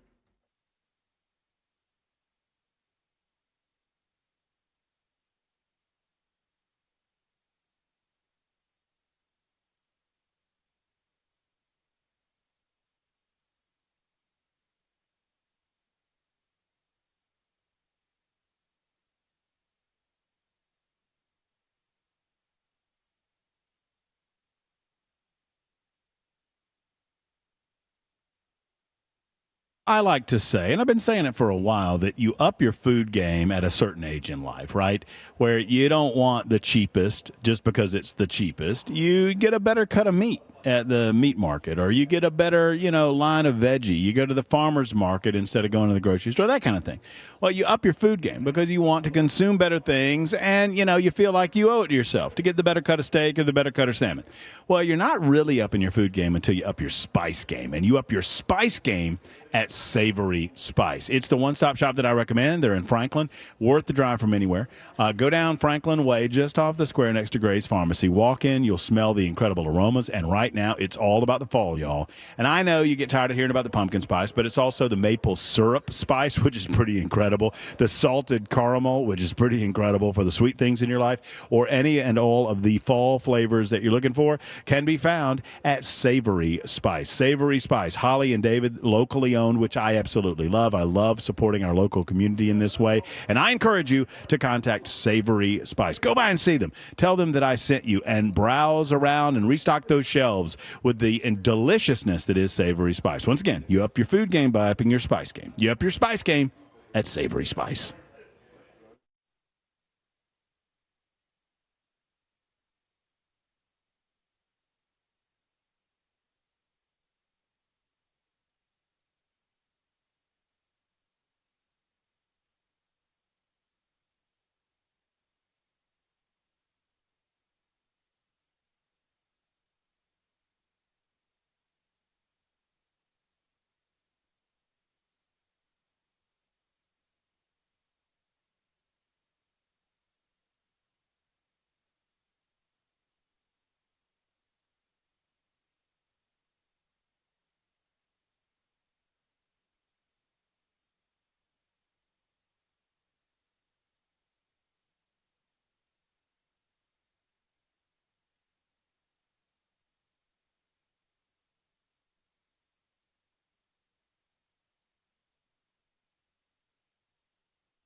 We are coming to you from Dixon, Tennessee, from the Fight DMD event, the Four for a Cause, or Fight for, hold on, I got to get this right. I can't get it wrong. I'm right here in the room with everybody. It is the Four for a Cause event, fightdmd.com. That's fightdmd.com for more information. It is the 16th annual event. Golf for a Cure was what I was looking for. The 16th annual Golf for a Cure fighting Duchenne muscular dystrophy. And the money raised here today benefits the Monroe Carroll Jr. Children's Hospital at Vanderbilt. They're raising $500,000 for specifically Duchenne muscular dystrophy research in that facility, and we appreciate the guys inviting us out. We're also in the midst of Fry J. Our man Jay St. Clair is on the line. We've got a couple of you on the phones, and I want to get to your questions on the phone, but before I do, this question that came in on this. Oh, by the way, Jackson, I have someone that has admonished you that when you file that lawsuit, the $140 in a crayon lawsuit, Jackson, you know what color crayon you got to use, right? I'm just making sure. I don't know. I don't think there's a legal precedent for that. Well, I mean, all I'm saying is that it might help your case if you file that with an orange crayon, considering that you bleed big orange. I could just do it in blood. What do you think, Jay? Well, Matt, I want to make sure everybody understands. I have handled probably about 24 lawsuits that were handwritten. So this is not fiction. No, it's real. And see, they also, when they file, they can ask to have the filing fees waived. It's called filing in forma pauperis. There I go with the Latin again. Ooh. So, if you play your cards right, you might not even have to pay $140. But I've had at least a couple of dozen lawsuits that were handwritten. Hey, speaking of that, hey Ken, you remember that? You remember what we were talking about earlier? Dude, I completely forgot. Okay, so hey Jay, I told Ken to ask you this question, but he's forgotten it. Jay, what's that tempus fugit mean? Yeah. I told a listener earlier that I said tempus fugit, and I said I say that in honor of my friend Jay St. Clair, who will be on a little bit later on. And I told Ken that he needs to ask you what tempus fugit means, because you would really love it if he talked Latin to you.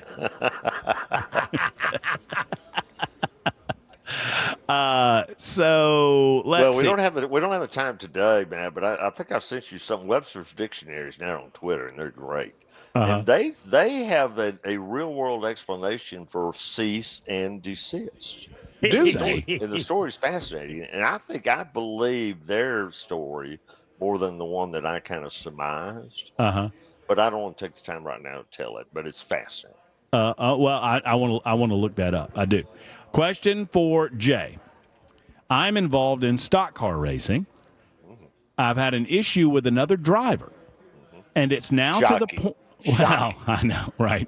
And it's now to the point where I have received threats to be wrecked.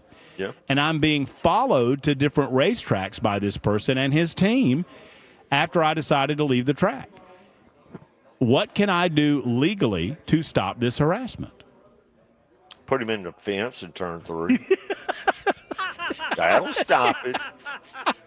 That'll stop. You hook him right there in that right rear quarter panel. Put him in the fence and turn 3. He'll leave you alone. Don't say it on the radio, though. You'll get fined. I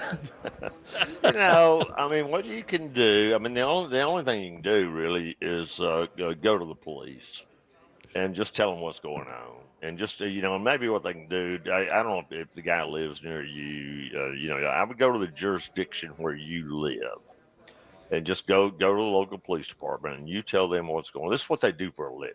Mm-hmm. And you tell them what's going on and ask them, what can y'all help me out here? Just go by and talk to the guy and tell him to leave me alone. You can get a restraining order, but it's just a piece of paper. And that doesn't stop anything. What'll get it stopped is to get the law enforcement involved. And if that doesn't work, hook him in the right rear in turn 3. Mm-hmm. That'll shut him up. Oh, yeah. Because you get him in that right rear, you can get down below him and get past him. Yeah. And then there he goes up into the fence. Oh, I love And everything. then if they ask you, well, what happened? You say, well, I didn't mean to wreck him. I just meant to rattle his cage. Old Biggie. Oh, poor Terry Labonte. Wasn't that Terry Labonte? Oh, yeah. Poor Terry Labonte. Because how do you respond? Because you can't. The entire world laughed. Well, and everybody knew, and then they interviewed Labonte afterwards after Earnhardt had that great quote. And they said, well, he says it wasn't his fault, and he laughed. And he said, well, he always says that. He says he didn't do it on purpose. Well, he always says that. Well, of course he does say it's not on purpose. Let's go, Jackson, to Chris on line 1 with a question for Jay St. Clair. Hey, Chris. Hello. Can you hear me? Chris. Yes, sir. Hello, Chris. Question for Mr. Yes, can you hear me? Yes, sir.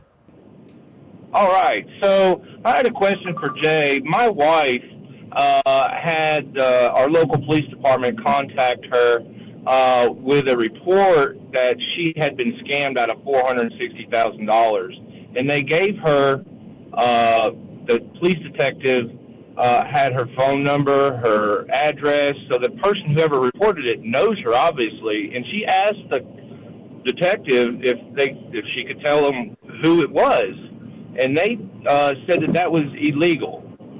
Is there a way for us to find out who reported that?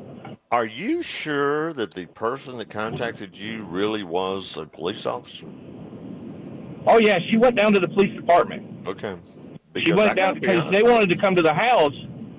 They wanted to come to the house, and she's like, no, I'll just come to you. And so she went to the police department, spoke to a detective, and, yeah, I just didn't know if you have ever heard of that or... No, well, everything about that story is very odd. I'm assuming she has not been scammed out of $460,000. No, she told them that we're not hurting for money, but we're not Richie Rich. Right. Well, has she been scammed out of any money? No. And then why, when the police contacted her about it, did they tell her why they were contacting her? They said it was one of those, they said it was an elderly abuse. My wife is 64, right. And they said it was suspicion of elderly abuse. Okay. I'm like, what? So they were just kind of investigating it to make sure that nothing was wrong about it. And so the police aren't there. You just want to know, well, who told them that, and they're not telling you. Yeah, that's odd. Yeah, I'd go down and talk. Yeah. What police is it? What police is it? It's Portland, Tennessee Police Department. Well, I'd go down again and have a talk with them and just say, look, we'd really like to know who this is because all this is very odd. But at the end of the day, you can't really make them tell you. I mean, that's right. And I had a second question. My wife's mother passed away last month, right. And we've been estranged from the family for the past 5 or 10 years. Right. And her brother was power of attorney. Well, your wife's brother? Yes, my wife's brother is power. Right. Yes, my wife's brother was power of attorney, and he didn't even tell her that she had passed away. It's just that bad of a relationship. But she got a text last Monday, so it's been about 3 weeks, a month, and the text said, "Lawyer up, B, you're about to need one." Ooh. I'm like, what? Is that from her estranged brother? Yes. Yeah, well, I wouldn't worry. Did her mom have any? How much do you estimate her estate was worth?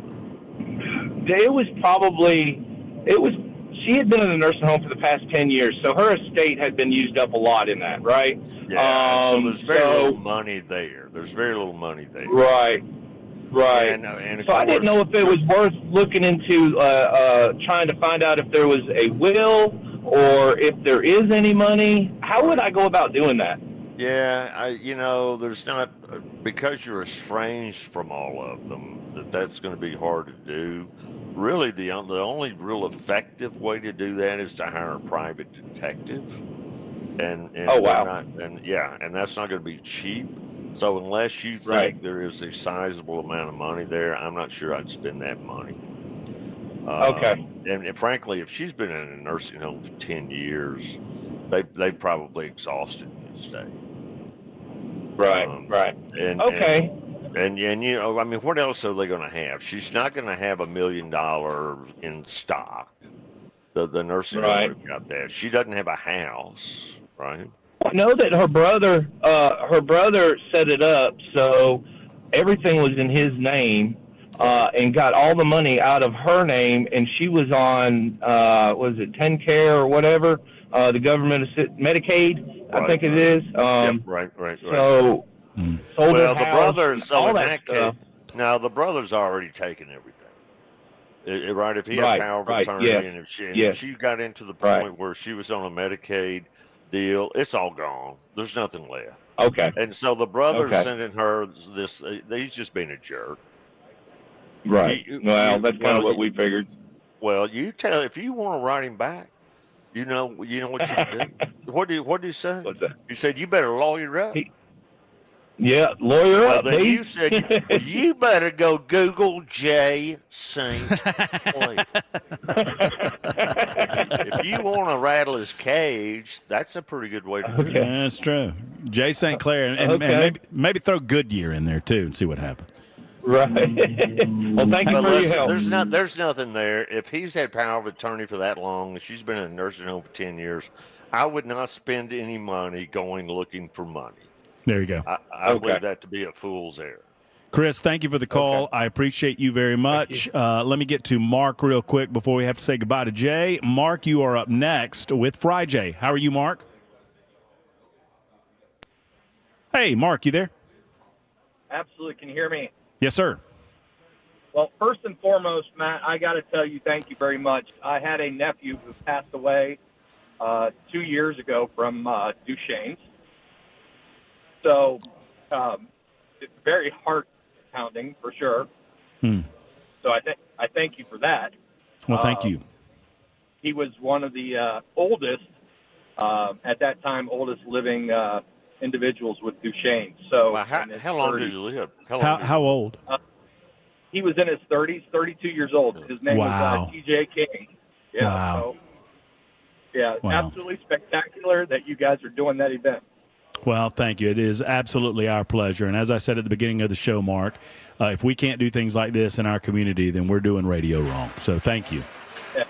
Amen. And I have been listening to you guys forever. I absolutely love you. And Jason Clare, smartest guy I've ever listened to on the radio. And so my question for Jay is, I run a custom cabinet shop, and we have a client that we did a job on, very large job. We're talking 6 figures plus, and we have made multiple events or multiple trips out there trying to fix a particular issue. Unfortunately, at the time, our contract that we had didn't identify or did not state that these closet doors being 10 foot tall could possibly warp. We're attempting to make every means possible to fix these doors. They're trying to sell this house, multi-million-dollar house that they're trying to sell, and they're not allowing us to come in and fix it. They want us to completely replace these doors. However, we want to give every avenue of possibility to fix them before completely replacing these doors, which are thousands of dollars per door. And have they paid you any, Mark? Have they paid you anything? Yes, they have paid us up to this point, and was so you're fully paid for all the work you've done. Correct. Okay, so at this point, it's just talking about remediating this issue. Correct. I got you. And you think you can fix it? I think within a 90% certainty we can fix it, but I cannot guarantee that it will be a total fix. Would you be willing to fix it for? Would you be willing to fix it for free? Yes. And so they're saying no, we don't want that. Instead, we want you to replace all the doors, and we want you to do that for free. Correct. I would have has any of this been in writing? We have emails and text messages with designers and the firm that we had that contracted us with. And your contract, I'm sure, has some kind of warranty in it. And only about 60 seconds left, guys. Yep. Sorry to rush y'all. Do you know what the contract says that you're obligated to do if something is defective? Does it say that? Yes, we would repair within 1 year. Perfect. Well, then tell them, look, under the contract, if there's a problem with something, we have 1 year to repair it, and we are honoring our contract. We're people of our word, and you just be very clear. You tell them in writing that we are honoring our contract. Contract says we will repair it within 1 year at no cost to you, and we are ready to do that. You just tell us when we can get there, and we will live by our word. Outstanding. Guys, I thank you very much. Mark, thank you. Sorry to rush that call, but let us know how it goes, Mark. I appreciate you very much. And Jay, you know how much I love you, brother. Thank you for everything, and good luck tomorrow, okay? Thank you, buddy. All right, take care. There's Jay St. Clair. It is 5 until the top of the hour on Super Talk.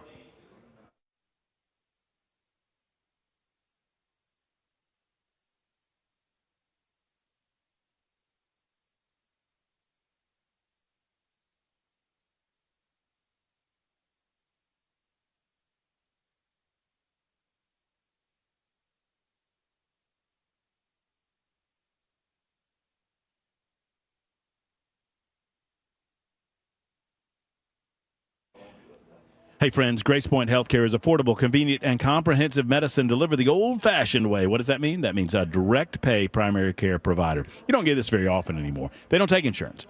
They allow for you, which is the way it ought to be, by the way, if you think about it, they allow for you to file with your insurance company for reimbursement at your own choosing. They are affordable, convenient, and comprehensive medicine, and they never let insurance companies get in the way between themselves and what they do for you and what they provide for you. That's what it's all about, folks. Graystone Healthcare treats the whole body with a comprehensive medical approach, and they don't allow insurance companies to tell them how to do their job, which is why they are a direct pay format. Plus, with the Smart Care plan, $69 a month, and you get unlimited office visits for the entire year, plus free basic labs and diagnostics with that plan. That is what we're talking about, folks. The basic Smart Care plan available through your HSA as well. Ask about that when you go to Graystone Healthcare. Graystone Healthcare, 599-6868. They're in Franklin, but worth the drive from anywhere. This is a different way to do medicine. You really can afford exceptional medicine at your convenience with Graystone Healthcare.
I'm Ken Weaver with your top stories. Full forecast and traffic in 5 minutes. Governor Lee says the National Guard will be deployed to Memphis starting next week. That's part of the new Memphis Safe Task Force. You know, Memphis is a world-class city. And before us, we have a generational opportunity to make Memphis a safe city. Lee says the Guard will act as a force multiplier and a critical support role for the Memphis Police Department and Shelby County Sheriff's Department. Guardsmen will not be armed or make arrests at the beginning of this phased deployment, but that could change based on need.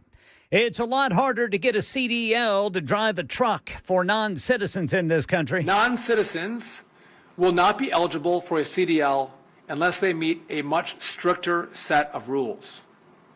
Second, all states must immediately pause the issuance of non-domiciled CDLs until they can comply with our new rules. Transportation Secretary Sean Duffy announcing an emergency rule today, which accelerated after that crash in Florida, where a commercial truck driver in the country illegally was accused of making an illegal U-turn, causing a crash that killed 3 people. That driver was issued a CDL in Washington State and California, even though he does not speak English. Former FBI Director James Comey facing an indictment from the federal government. Comey says he's innocent after getting charged with 2 counts of lying to the Senate Judiciary Committee in 2020. President Trump Friday insisted the indictment of former FBI Director Jim Comey is not about political retribution, telling ABC News, "This is about justice. He lied.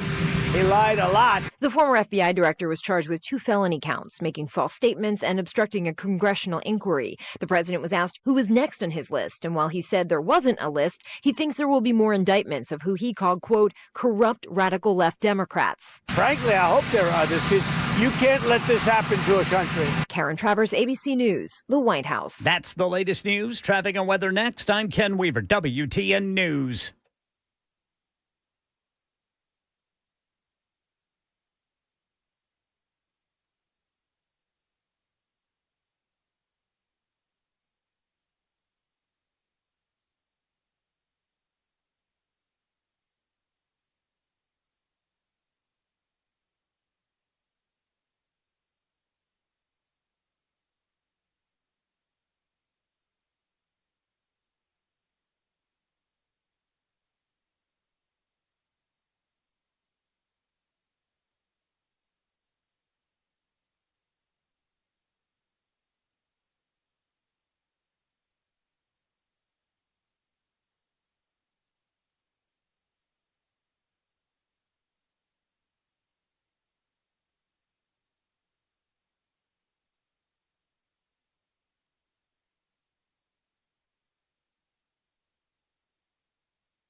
Right now, the Highway Patrol says there is a crash 65 southbound near I-840 in Franklin. In West Nashville, TDOT showing a stalled vehicle partially blocking the off-ramp 40 westbound to 440. Over by the Hermitage, police say there's a crash on the right shoulder 40 eastbound near Central Pike. I'm Ken Weaver.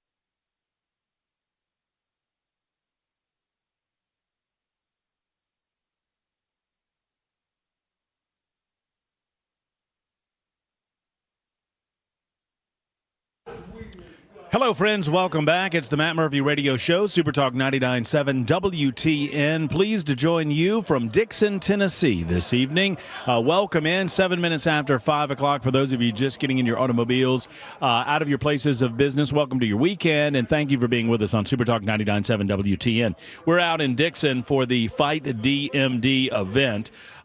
We are playing golf for a cause, obviously. It's called Golf for, F-O-R-E. A Cure. Fighting Duchenne Foundation is the organization, and we're fighting Duchenne muscular dystrophy. Attempting to raise up to $500,000 for the Monroe Carroll Jr. Children's Hospital of Vanderbilt. And obviously, we've been talking about it throughout the course of the afternoon and evening. The disease is crippling by the age of 11 and 100% fatal, oftentimes by the early 20s. We just spoke to someone, very tender telephone call, saying that they had a family member who made it to the age of 32, I believe they said, which is one of the oldest ages with Duchenne muscular dystrophy. So we're thinking about that, and we invite you to stop by and say hello to us if you're out this way. We'll be here until 7 o'clock tonight. We are pleased to be joined right now on our telephone lines on the Murphy Show hotline by our good friend, Congressman Tim Burchett, who joins us to talk about activities happening in Washington, D.C. And Congressman, always good to talk with you, and it was so good to see you a couple of weekends ago in Knoxville, Tennessee. What's going on, Tim? How are you? I'm good, brother. I'm excellent, actually. Not a lot's going on in Washington, D.C. Chuck Schumer and Hakeem Jeffries are attempting to shut the government down over wanting to fund health care for illegals and for transgender surgery, which I equate to something close to demonic, if not demonic. And that's what they're going to shut the government down over. That is your Democrat Party today. It is like Reagan said, I didn't leave the Democrat Party, they left me.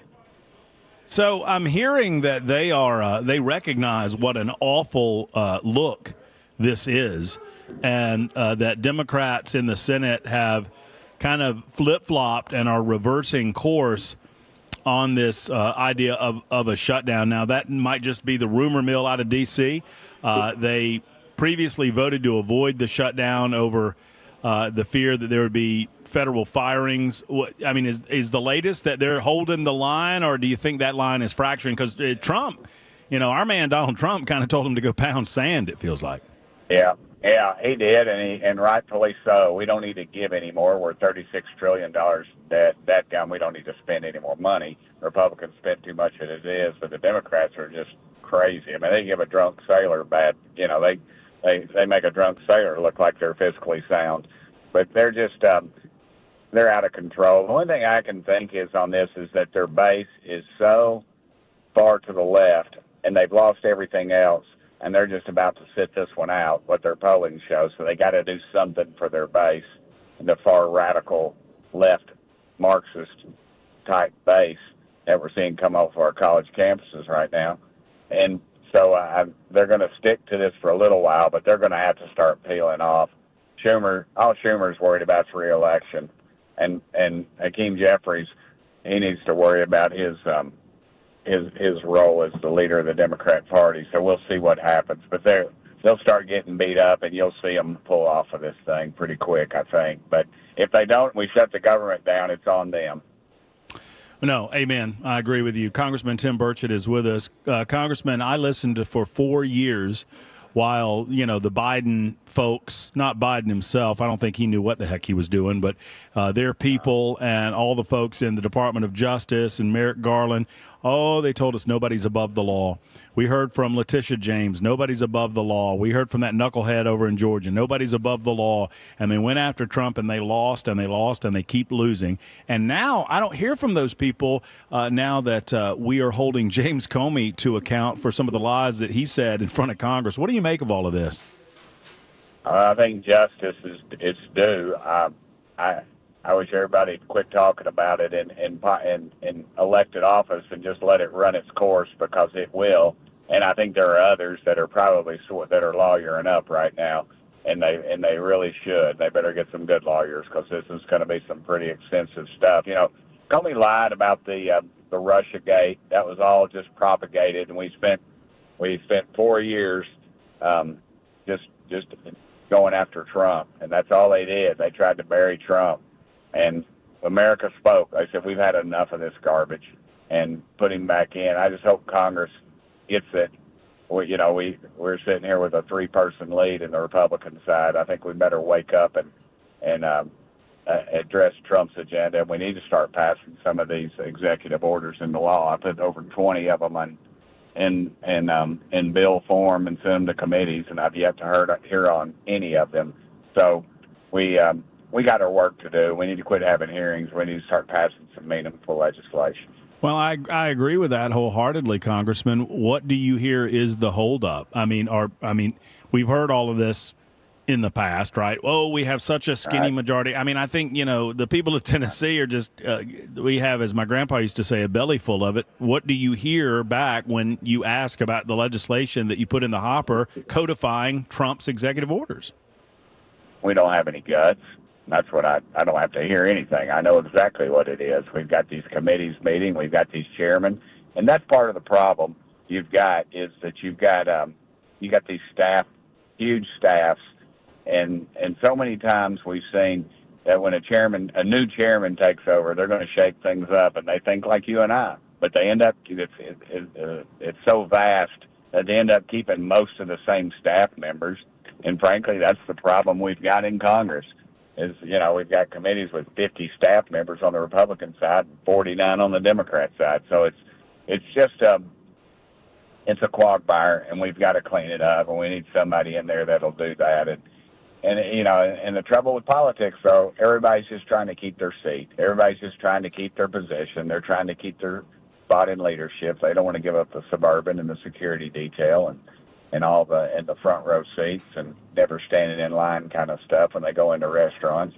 And that's what they're used to. And frankly, we just feed that because we keep sending the same people back to Washington. Again, when 12% of the population votes, that's what we get, and we got to do better. And we got to get our guts. I just tell people they need to be bold. They need to start standing up for what they believe. Charlie Kirk, the thing about him was he wasn't telling anything new. He was telling what was the norm in this country for over 200 years, and that somehow we've allowed to change. And he went to college campuses because, frankly, that's where it's changed. The conservatives are so puffed up right now because we're firing a few people. But you know what we're doing? We're not firing the people that hired them.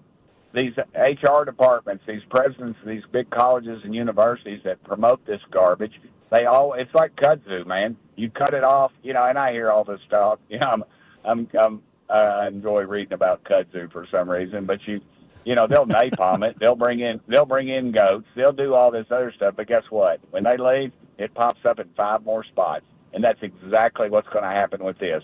We're going to get all puffed up. Yay, look at all this stuff we're doing. We're cleaning up. But we're not cleaning up anything. We're not changing the agenda. What in the world is somebody with a degree in lesbian studies going to do? We need to get back to educating kids to learn to get jobs in this country and in this state. And if we don't, I have a degree in education. And dadgum, I can remember we took so many theory classes and stuff.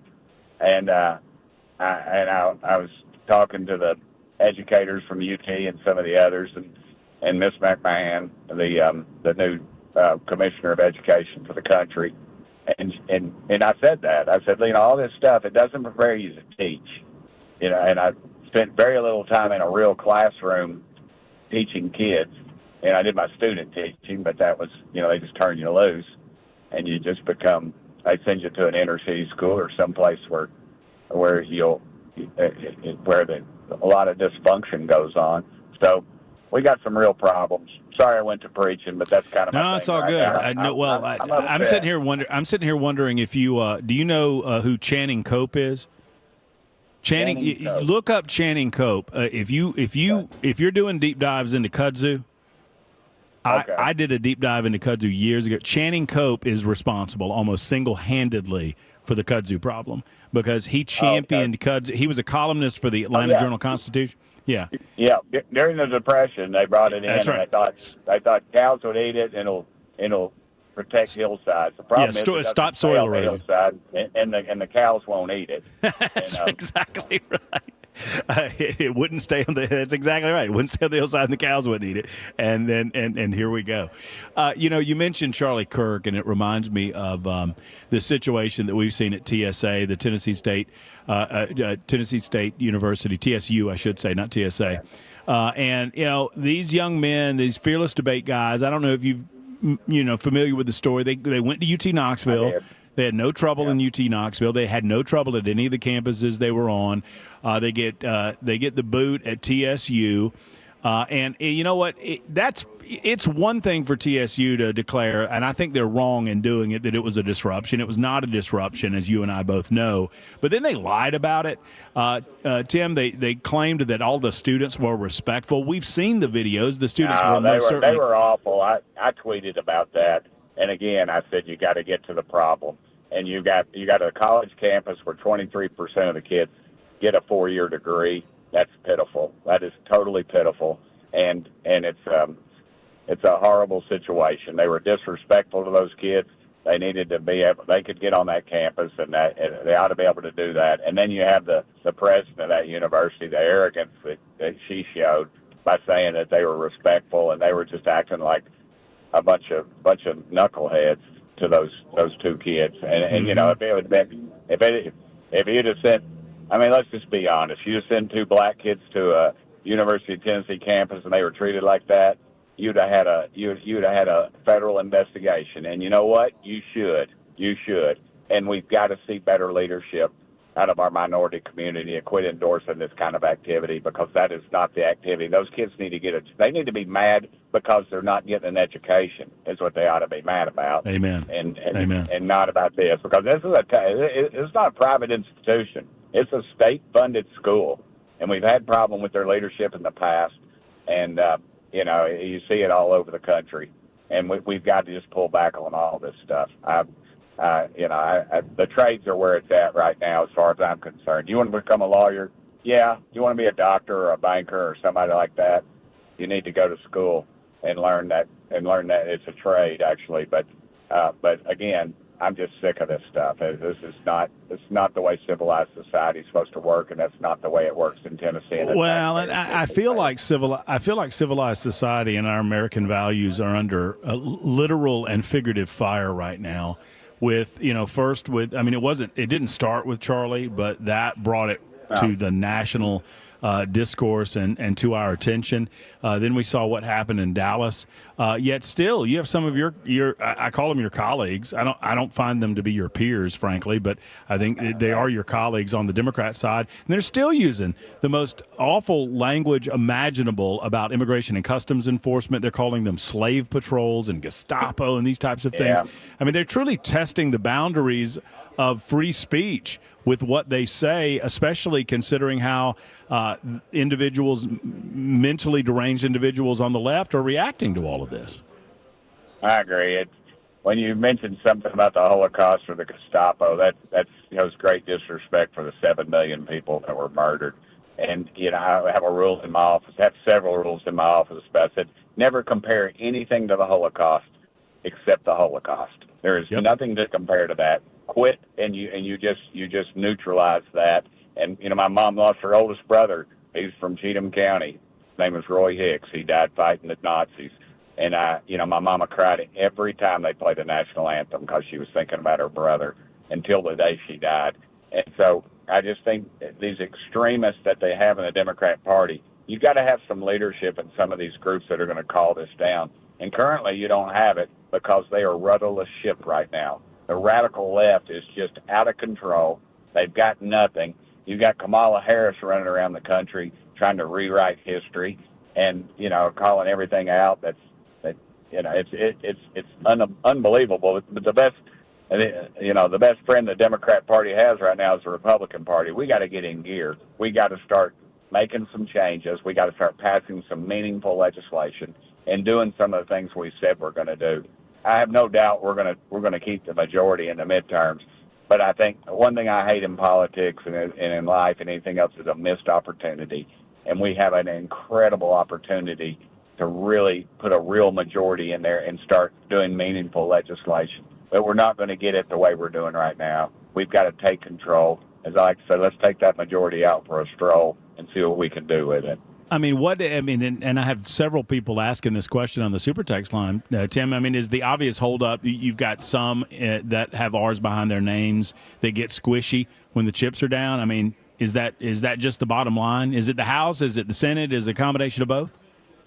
I think it's human nature. I think what you better watch is the lobbyists, because they're not. I got on our conference the other day. I got kind of a yelling match with them on the whatever, how I can't remember, hundreds of millions of dollars we put in this latest bill that was funding for Ukraine. And they told me that it was the president requested it. And then I asked the White House, and they said, absolutely not. We did not request that money. And so, I think we've got, and people are voting by their portfolios. These war pimps at the Pentagon, they're itching to get into a war with Russia. And I frankly, even Russia's GDP somewhere between Canada's and France's, I'm sure we would wipe them out. But at what cost? How much is this going to cost us? Why are we all of a sudden now turning in Congress? The Republicans are saying we need to get it. We need to start arming everybody around Russia. That's not our fight. Russia and Putin is no Hitler. He's just basically he's a third world thug, and he's a former KGB. And he controls Russia, but Russia is not the biggest enemy we've got in the world. We better start watching China, but we're not going to, because the K Street lobbyists are in bed with both parties, and ultimately that's who our master is, and we better start paying attention. Man, you speaketh the truth as always, Congressman Burchett. You know how much we appreciate you being on the show. I didn't know that you would be. I am told that you might be in this neck of the woods. I'm in Dixon, Tennessee. I'm told that you might be around these parts at some point over the weekend.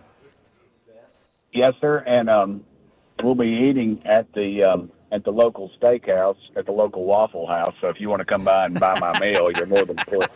I'll buy you some hash browns. That's my. No, I'm on a low sodium diet. I have to hold my breath when I walk by a Waffle House, and I can't eat. Wait a minute. Hold on a second, Burchett. Hold on a second. I saw you 2 weeks ago, and you're about as big as my arm. I mean, what are you talking about, a low-sodium diet? It's called Meniere's disease. It's this thing in my inner ear. It's salt, and I don't know. They don't know what causes it. I don't know. I'm going to go. I need to get you to get. Hey, in all seriousness, I need to get you together with my wife. Erica has Meniere's, and she's dealt with that for years. So I don't know if this is a relatively new thing, but she's been dealing with that for a long time. So maybe we can get you two together. I would love that. Thank you, brother. Hey, well, listen, safe travels. You know how much we appreciate you in Middle Tennessee. Thank you for what you're doing for all of Tennessee and for all of America, and Godspeed with you. Thank you, brother. Let's take our country back. Thank y'all. Amen. There's Congressman Tim Burchett, 25 after the hour. You're listening to Super Talk 99.7 WTN.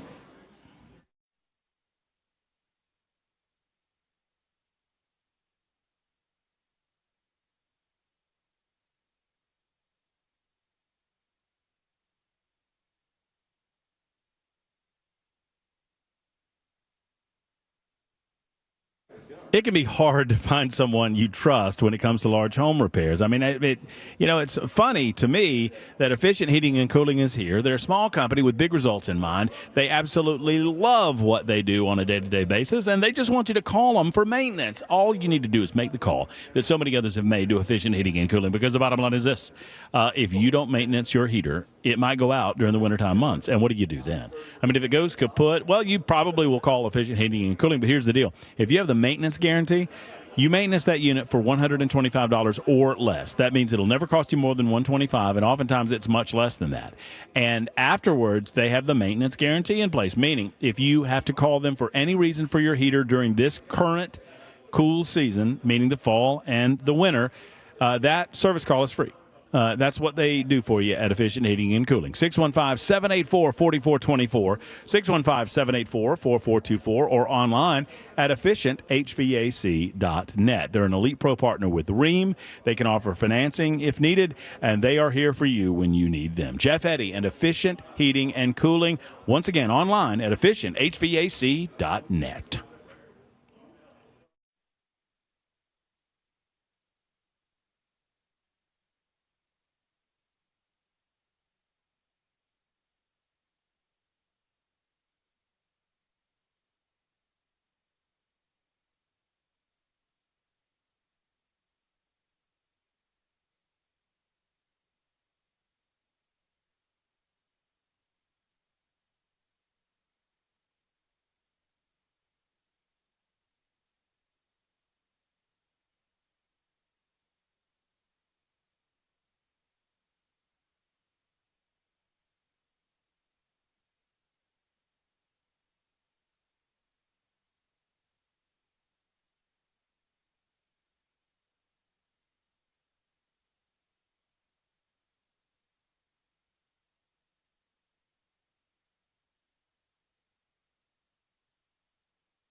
5:30 on the dot. I'm Ken Weaver with your top stories. Full forecast and traffic in 5 minutes. And Tennessee Governor Bill Lee announcing that starting next week, National Guard troops arrive in Memphis. He said the state will provide $100 million in grant funds to reduce crime in the city. Personnel from 13 agencies will be on the ground in Memphis next week. It will begin a phased operational approach. Lee says guardsmen will not be armed or make arrests at the beginning of the phased deployment, but that could change based on need. New rules for issuing truck drivers licenses by Transportation Secretary Sean Duffy announced today, effective immediately. Non-citizens will not be eligible for a CDL unless they meet a stricter set of rules. All states must immediately pause issuance until they can comply with the new rules. The crackdown accelerated following that fatal crash in Florida in August involving a truck driver who officials say was in the country illegally, could not speak English, but somehow received a CDL from the states of Washington and California. And President Trump announcing another round of tariffs, this time on specific goods. In a social media post, the president says the tariffs will take place October 1st. We get more from Karen Travers. He's putting a 50% tariff on all cabinets, bathroom vanities, and what he called associated products coming in from overseas, as well as a 30% tariff on upholstered furniture. There's also now a 25% tariff on heavy, big trucks as well coming in from overseas. President Trump also announced a 100% tariff on pharmaceutical products coming in from other countries. And federal officials issuing a public health alert for meatball meals sold at Walmart nationwide. It's for potential listeria contamination of market-side linguine with beef meatballs and marinara sauce. The listeria may be in the linguine. So if you recently purchased market-side linguine with beef meatballs and marinara sauce with best buy date September 22nd through October 1st, Walmart says throw it away or return it to the store for a refund. That's the latest news. Traffic and weather next. I'm Ken Weaver, WTN News.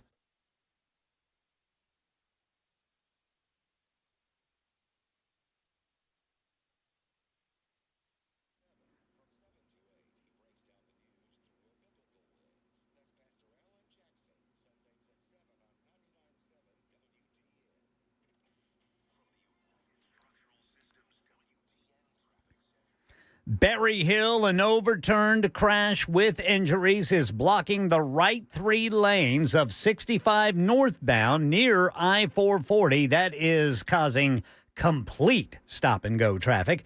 In Franklin, the Highway Patrol reporting a crash 65 southbound near I-840. Percy Priest Dam injury crash. Police say it's Bell Road at Stewart's Ferry Pike.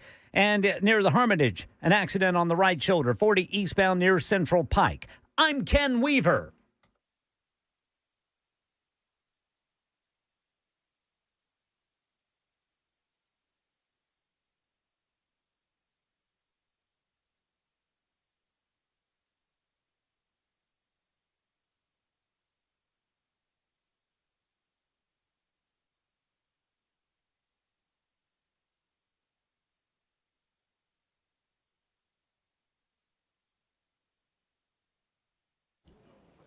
Hey, friends, it's Matt Murphy for Alpha and Omega. They're not new to the computer services industry. As a matter of fact, they've been around since kind of the beginning of what needed to be the cybersecurity wave back in the late 90s and early 2000s. They understand it better than anyone that I've ever talked to. Michael and his team are comprehensively involved in all of your IT needs. What does that mean? That means that anything from, your computer's talking to one another, your computer's talking to the internet, your computer's talking to your printers, your email systems working and operational, and cybersecurity, they do it all. Emergency services are always available, rarely needed, though, because they get the job done in real time. They make sure that you're protected before an emergency would pop up. Plus, if needed, they are monitoring you 24 hours a day, 7 days a week, 365 days a year with around-the-clock network security monitoring. If you're a business owner, you don't need to spend all of your time as a business owner dealing with your computer systems. Let Michael and his team at Alpha and Omega do that for you. Alpha and Omega will help you avoid being one of the 14 successful ransomware attacks that happen daily. You heard me, not weekly, not monthly. every single day. Alpha and Omega, they deliver. Call for a free quote today. If you're a business owner, you owe it to yourself to do this. 615-784-0096. 615-784-0096 or online at a&o.net. That's a&o.net.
Go. It is the Matt Murphy Radio Show. We continue. Super Talk 99.7 WTN. We're in Dixon at Graystone Country Club. Come out and see us. We're here till 7 o'clock tonight. We'd love to see you. The sun is still up. The golf course looks beautiful. The hillsides are absolutely gorgeous. This is God's country out here in Dixon, and we would appreciate you stopping by and saying hello. We're here for the Fight DMD event. Go to fightdmd.com for more information on that. That's fightdmd.com. It's Duchenne muscular dystrophy, the most common form of muscular dystrophy. I got to get Mr. Terry over here before he gets out of here because they're winding things down. Some of the scorecards are coming in. Y'all know how these scrambles go. If you're a part of a golf scramble, we're waiting on the 20 and 22 and 23 unders to come in.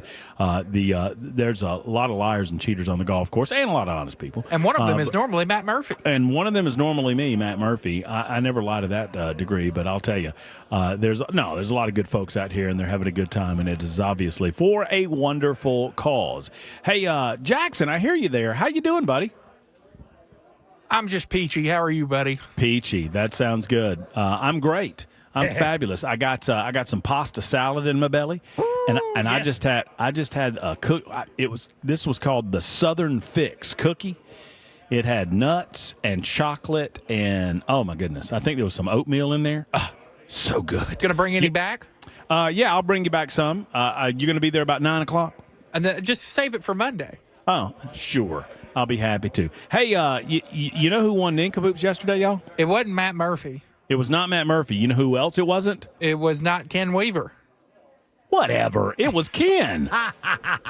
Weaver, you won yesterday. Did you know that? I did not know that. Well, let's talk about it after we hit the music. It's time, ladies and germs, at 39 after the hour for Nincompoops in the news. In the news. Yeah, Weaver, you're the big winner. All right. As decided by this listening audience. Now, Ken Weaver, we all know, already starts in the lead because everybody likes Ken more than they like Jackson, and everybody likes Jackson and Ken more than they like me. But whatever. I'm cool being second place in this arrangement. That's fine. It's like we're playing a football game, and they give Matt Murphy negative 14 points to start the game. It's What happened? It's like Ken is the Tennessee Volunteers. I am the Georgia Bulldogs, and Matt is the lowly Vanderbilt Commodores. You know what? I don't think that's the insult this year that he used to be, buddy. I'll tell you what. It's always an insult when I'm talking about Vanderbilt. I cannot wait when Ken, can you not wait until Vanderbilt's like, let's say they're 9-2. Yeah. Either And that or undefeated. And then Tennessee is 10-1 or 9-2, and they're meeting that. Where's the game this year, Jackson? It's in Neyland Stadium. Is it now? Mm-hmm. You're going to need that home cooking this year. Diego Pavia. Here's the thing with the Vanderbilt surge. They lose a lot of steam by week 12. We saw that last year. Mm-hmm. Okay. Where they just don't have that depth built up yet. Okay. I mean, doubt these folks at your own peril there, Jackson. I'm not doubting them. They're just not getting the dub in Neyland. Well, if I had to put money on it, I'd put money on Big Orange. But I'm just saying, they're not the Vanderbilt of old. It's not the insult that it used to be. It's time for Nincompoops, and Ken Weaver gets to go first. Ken, your Nincompoop, sir. All right, boys. Let's see. I can't even remember. Okay, this is out of Michigan, Monroe, Michigan. Man accused of throwing lit piece of fake dynamite at another man in a city park. A lit piece of what police later learned was fake dynamite was thrown Monday evening by one man toward another man's vehicle at a city park in Monroe, Michigan. The alleged altercation happened at Veterans Park on North Custer Road, which is along the River Raisin, just west of Telegraph Road. One man was later arrested. No one was injured, although the accused did pull a handgun on the victim. So Monroe police began investigating the following morning when the alleged victim returned to the park and saw the other man fishing. He called authorities shortly after 8 o'clock in the morning, related what had happened the previous night. The victim told police the other man had approached his van and threw a lit fake piece of dynamite onto the hood of his vehicle. In an instinctive reaction, the victim retrieved the fake dynamite and threw it back at the suspect, unsure of whether it was real or not. Good. After the item was thrown back, police said the suspect pulled a handgun and ordered the victim to freeze. The suspect then walked away and just went back to fishing. After arriving at the park Tuesday morning, police detained the 72-year-old man who was from the Monroe area. He had a loaded .45 and a loaded .22 found in his pants. At least he was wearing pants. Did he have any dynamite in his britches, Ken? Well, you might have to ask his wife. The suspect has a valid concealed pistol license, so he was legal there. The suspect admitted to the events as described by the victim. He was arrested, taken to the Monroe County Jail. Police seeking charges on 2 counts of felonious assault and presenting a fake explosive device. Good gracious. I don't know why, but when you said he told the guy to freeze. Yeah, freeze. You remember that scene in Raising Arizona? You ever see Raising Arizona? Oh, yes. When they try to rob the bank, they say, freeze, get on the floor. Yeah. And the guy said, well, which is it, little fella? You want me to freeze or you want me to get on the floor? Because if I freeze, I can't very well drop. And if I drop, I'm going to be in motion. Poor fella. I might try that. I might try the old fake dynamite trick. See how that works. Well, I like how he pulled the gun on the guy, told him to freeze, and then just went back to fishing. Yeah, that's right. Just I'll be done. Well, but that begs the question: do you think he has real dynamite when he fishes? Yeah, that's a great Jerry Clower. Oh yes. Are you gonna talk? Or are you gonna fish? Jackson, who has no idea what we're talking about right now. No, you guys have done this bit before, so I know exactly what you're talking about. We've played the movie clip on the show. Well, not that. I'm talking about the Jerry Clower bit. You need to go. Oh, no, that's from one of them old-timey picture shows we talked about at 3 o'clock. Yeah, we'll get Was you. he the opening act or the halftime performance? Oh, boy. We're going to get you culturally educated at some point about Jerry Clower, but that's for a different day and a different show. And for now, I'll just do my nincompoop. Yeah, why don't you just do your nincompoop? All right, San Antonio man arrested after throwing large rocks at cars near the Pearl, stripping naked on the freeway. Dadgummit. A 28-year-old man was arrested Thursday after allegedly throwing rocks and pieces of concrete at multiple vehicles near the Pearl. Police said Victor Gustavo Hernandez Jr. reportedly stood in the middle of Broadway under Interstate 35, hurling debris at passing cars, causing significant damage to 6 vehicles. Police said Hernandez began removing his clothing and even threw his shoes at police officers as he ran up the embankment onto the freeway. Officials eventually located Hernandez fully nude on the freeway and detained him. He was medically cleared at the scene by San Antonio Fire Department. During the arrest, Hernandez allegedly resisted transport and attempted to seize an officer's weapon. Hernandez was booked on charges of criminal mischief, attempting to take an officer's weapon, and evading arrest, as well as being a nincompoop. Authorities did not release information about any injuries to drivers or bystanders. Well, that's good news. The end of the story had some good news to it. No injuries to bystanders. This man is clearly not well. He's, Kim, look at this guy's mugshot. Come over here and look at this. Yeah, that fella's not well. Oh, really? Are y'all looking at a picture of him right now? Oh, yeah. Yeah. Is his dynamite fake or real or what? He seems to be still nude in this mugshot. And he's smiling. Uh-huh. Yeah, but it's not a picture of his dynamite, is it? No, sir. And he's got a really well, bad haircut. Yeah. Well, he probably did it himself, Jackson.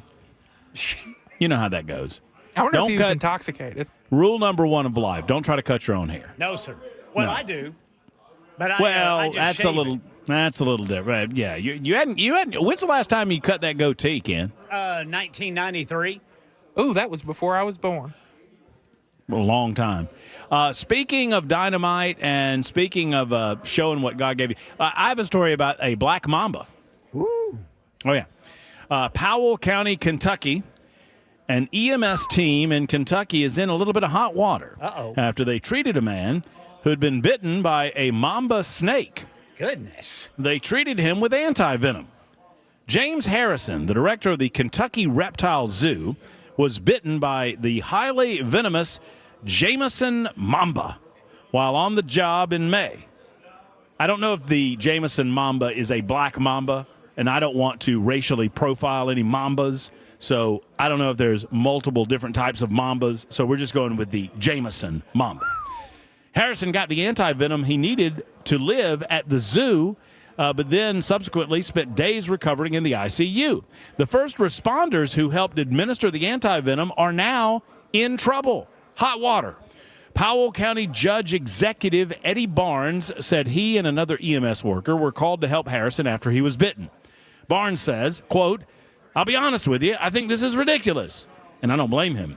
Barnes said that they first received direction from Harrison on what to do. Quote, "The victim told us that we needed to administer the anti-venom as soon as possible. If not, first stage was paralysis, the second stage respiratory arrest, and the third stage cardiac arrest. Then he said, if you don't do this, I'm going to die."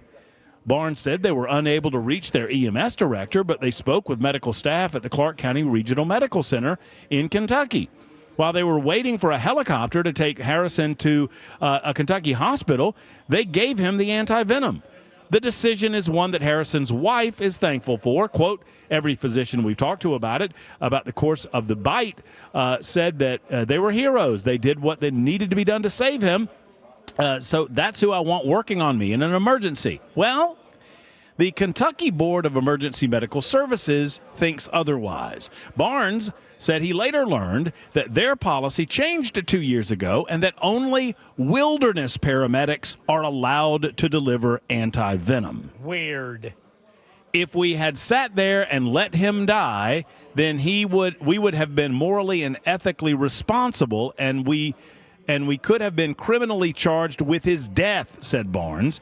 Barnes, who has his paramedic's license along with other EMS workers, they are arguing before this board as to why they should keep their licenses. So the bottom line is this. This stupid board is trying to take these people's licenses. These two EMS guys have their licenses on hold, suspended, and potentially revoked because they're not allowed to administer anti-venom. Because they're not wilderness. Because they're not paramedics. wilderness. That's exactly right. Big difference, Ken. Wilderness versus, I guess, urban paramedic. Weird. So them city folk don't need to be getting in the anti-venom. Them city slickers need to stick to potholes and other naked highwaymen and don't need to be touching our anti-venom. So I would suggest to you, men, that the Kentucky Board of Emergency Medical Services, they're a bunch of nincompoops. There you go. That's how we play nincompoops in the news. It is 10 minutes until 6 o'clock. You get to vote for Ken Weaver if you want to. I don't know that I recommend. Ken win. I don't know that I recommend, but I think you vote. I think you vote for the Mamba story. I like the guy throwing rocks naked. Thank you, Ken. Don't Too encourage long him, Ken. I've been The Jameson persecuted. Mamba. Just tell me that you're voting for Matt's Mamba. Matt's Mamba. On Super Talk 99.7 WTN. Vote early, vote often. We'll give you the tally coming up in just a couple of minutes. We'll continue with your telephone calls. Super Talk 99.7 WTN.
Governor Lee announces when the National Guard will deploy to Memphis, and ABC News says it has learned new details of the case against FBI Director James Comey. This story and more coming up at 6 on Super Talk 99.7 WTN. 99.7 WT in just a minute or two left in this hour, but do not go anywhere because we're about to have a great conversation with Terry Marlin, who is just the organizer of the Duchenne muscular dystrophy benefit that we've been a part of all afternoon long. We're very, very excited to get a chance to talk with Terry, for him to tell his story, to talk about what you are benefiting when you give to the wonderful organization. We invite you to go to FightDMD.com, FightDMD.com to find out more information. It is the 16th annual Golf for, and they spell for with an E. Get it? Get what they did there? Golf for a Cure, and this is the event that benefits the Monroe Carroll Jr. Children's Hospital at Vanderbilt. We're trying to find a cure for Duchenne muscular dystrophy, and I admit to y'all, you touch on some of these issues in our line of work. Often you talk to people with various causes, and this one I did not know a lot about. I did not know a lot about Duchenne muscular dystrophy. I did not know how it impacted families. I did not know that it was crippling by the age of 11, and in most cases it was fatal by the time that these young men primarily get into their early 20s. And so it is just an honor and a privilege to have been out here to enjoy the day, to fellowship with these folks who are golfing for this wonderful cause. And so we're going to get a chance to talk to Terry Marlin about that in just a moment. Jonah and Emery Marlin were diagnosed in 2009 with Duchenne muscular dystrophy, and I got a chance to meet Jonah earlier today. And he's just a wonderful young man, 21 years of age, and he's fighting. He's fighting the good fight. So we're going to talk with Terry in just a moment. I just made a bid on a couple of these things. So we'll talk to you about that in just after the news, and the news happens right now.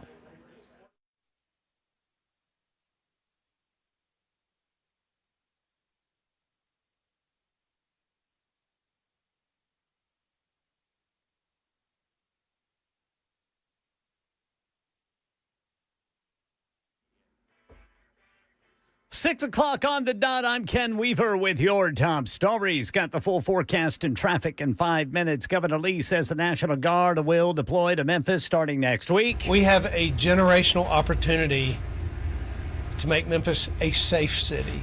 Channel 4's Holly Thompson says Lee was standing alongside Memphis Police Department Chief C.J. Davis. The Memphis Police Chief says they know where crimes are happening and will play a key role in the mission's success. Now, their goal is to make Memphis a safer place for residents and to, quote, make a dent in crime there, not solve every problem. Lee says the Guard will not be armed or make arrests at the beginning of the phased deployment. ABC News says it has learned new details of the case the Justice Department's bringing against former FBI Director James Comey. A 2-count indictment accuses him of lying to a Senate panel in 2020 about using FBI intermediaries to leak to the press. Here's ABC News national correspondent Stephen Portnoy. Sources tell ABC News the case is focused on Comey's relationship with his longtime friend Dan Richman. Comey brought the Columbia law professor into the FBI in 2015 to serve as an unpaid consultant. A recently declassified FBI memo from 2021 alleges Comey used Richman as a press liaison, and that on several occasions, Richman spoke with reporters to correct stories critical of Comey and to shape coverage of the FBI. The former director has acknowledged that after his firing, he used Richman to get his story out to the press, but Comey insists he's innocent of the charges that have now been brought against him. Stephen Portnoy, ABC News, Washington. President Trump has announced another round of tariffs, this time on specific goods. In a social media post, the president says the tariffs take place October 1st, and they apply to cabinets, bathroom vanities, upholstered furniture, heavy trucks. We get more from ABC's Karen Travers. This will likely mean higher costs for American consumers who are relying on things that are made overseas, as companies here try to beef up their production and manufacturing. But the president has insisted that this is his policy. He's talked about this for years. He's put things like this into into effect so far since taking office, but this is a pretty big one, and there wasn't a lot of lead up or teasing of this like we've seen with other rounds of tariffs. President Trump also announced a 100% tariff on pharmaceutical products coming in from other countries. Harder to get a CDL to drive a truck in this country. Non-citizens will not be eligible for a CDL unless they meet a much stricter set of rules. Second, all states must immediately pause the issuance of non-domiciled CDLs until they can comply with our new rules. Transportation Secretary Sean Duffy says the changes are a direct response to a nationwide audit he says found systemic safety failures and illegal licensing practices in some states after several fatal crashes. That's the latest news. Traffic and weather next. I'm Ken Weaver, WTN News.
Got a big problem in Wilson County. It's an injury crash. Right lane is blocked each way, 840 east and westbound between Central Pike and then I-40 East. An eastbound vehicle crossed over into the westbound lanes. Injury crash in Clarksville. Highway Patrol says it's 24 westbound past ML King Parkway. And in Franklin, Highway Patrol says there's a crash 65 southbound near I-840. Rural Hill, a stalled vehicle, right shoulder block, 24 westbound after Bell Road. I'm Ken Weaver.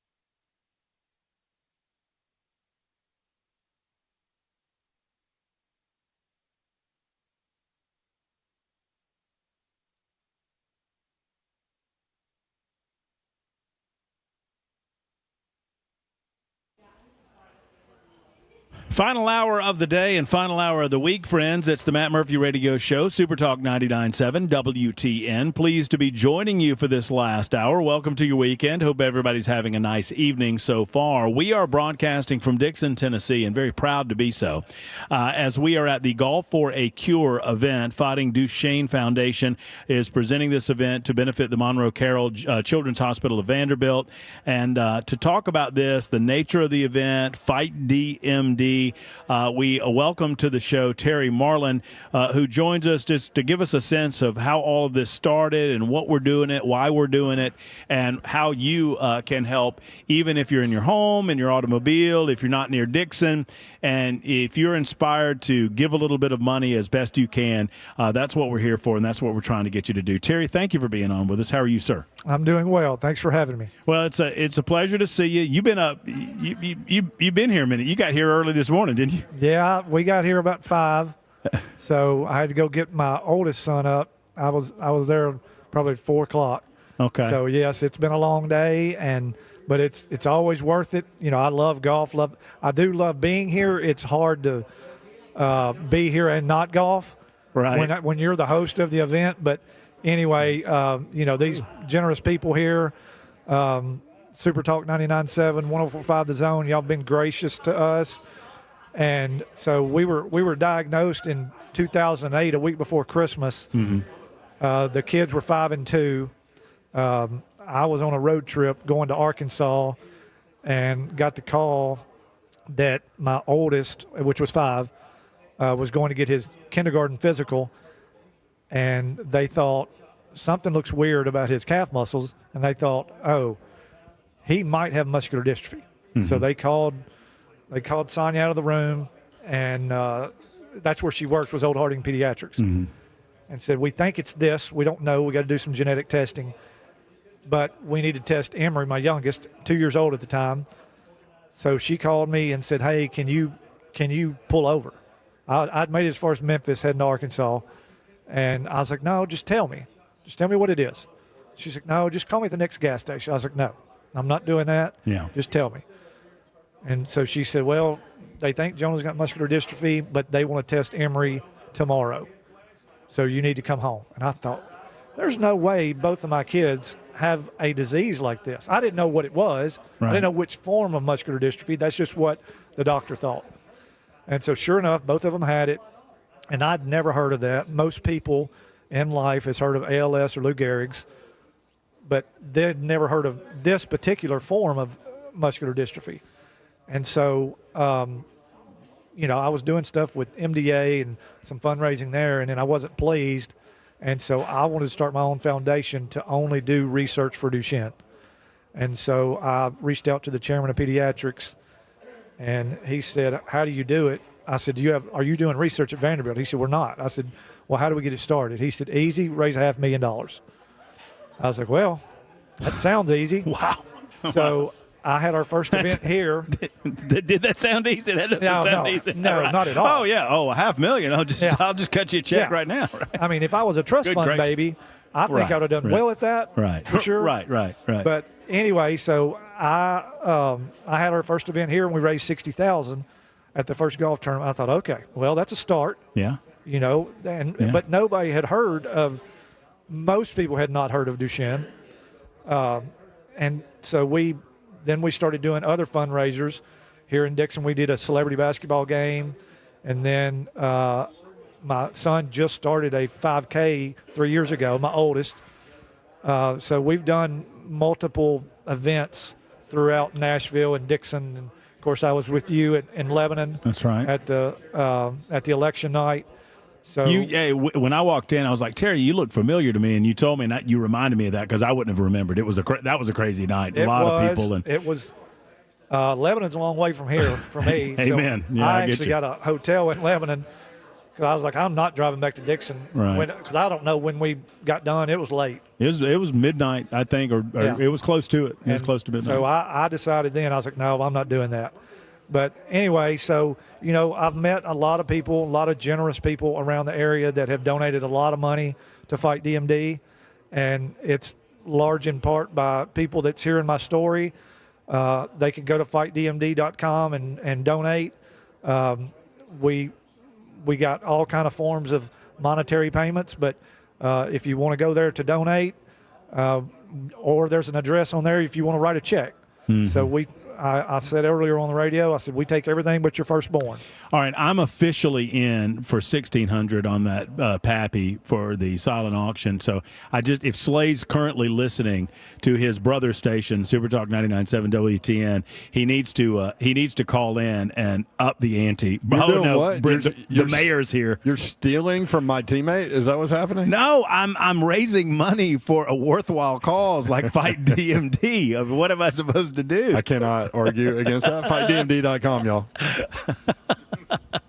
So I've just got to fit. So tell me, what is the difference? I mean, I admit my ignorance here because I mean when I learned that we were coming out, I said, "Oh, muscular dystrophy. Okay, cool." All in. You know, I grew up. We all watched Jerry Lewis in the muscular dystrophy telethon, and we remember that on Labor Day. And I didn't realize that I frankly did not realize how many different categories there were, and I did not realize the nature of Duchenne, and just how one it's the most common. I think, is that correct? I don't know that it's the most common. It's still considered a rare disease. But it's only in boys. 99%. There are a few times that a girl has had it. So this is a genetic disease. 1 in 3,500 boys born each year get it.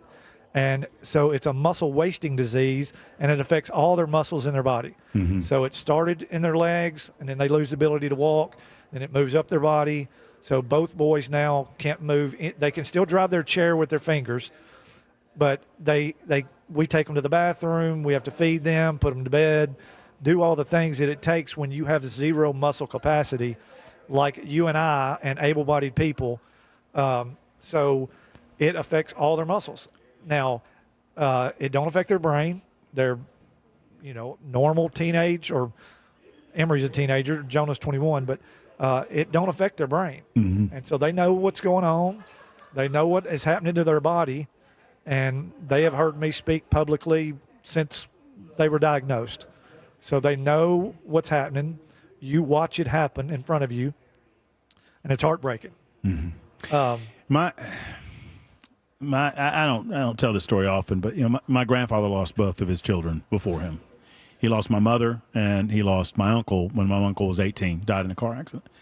My grandfather never talked about it, and I got him to open up about it once.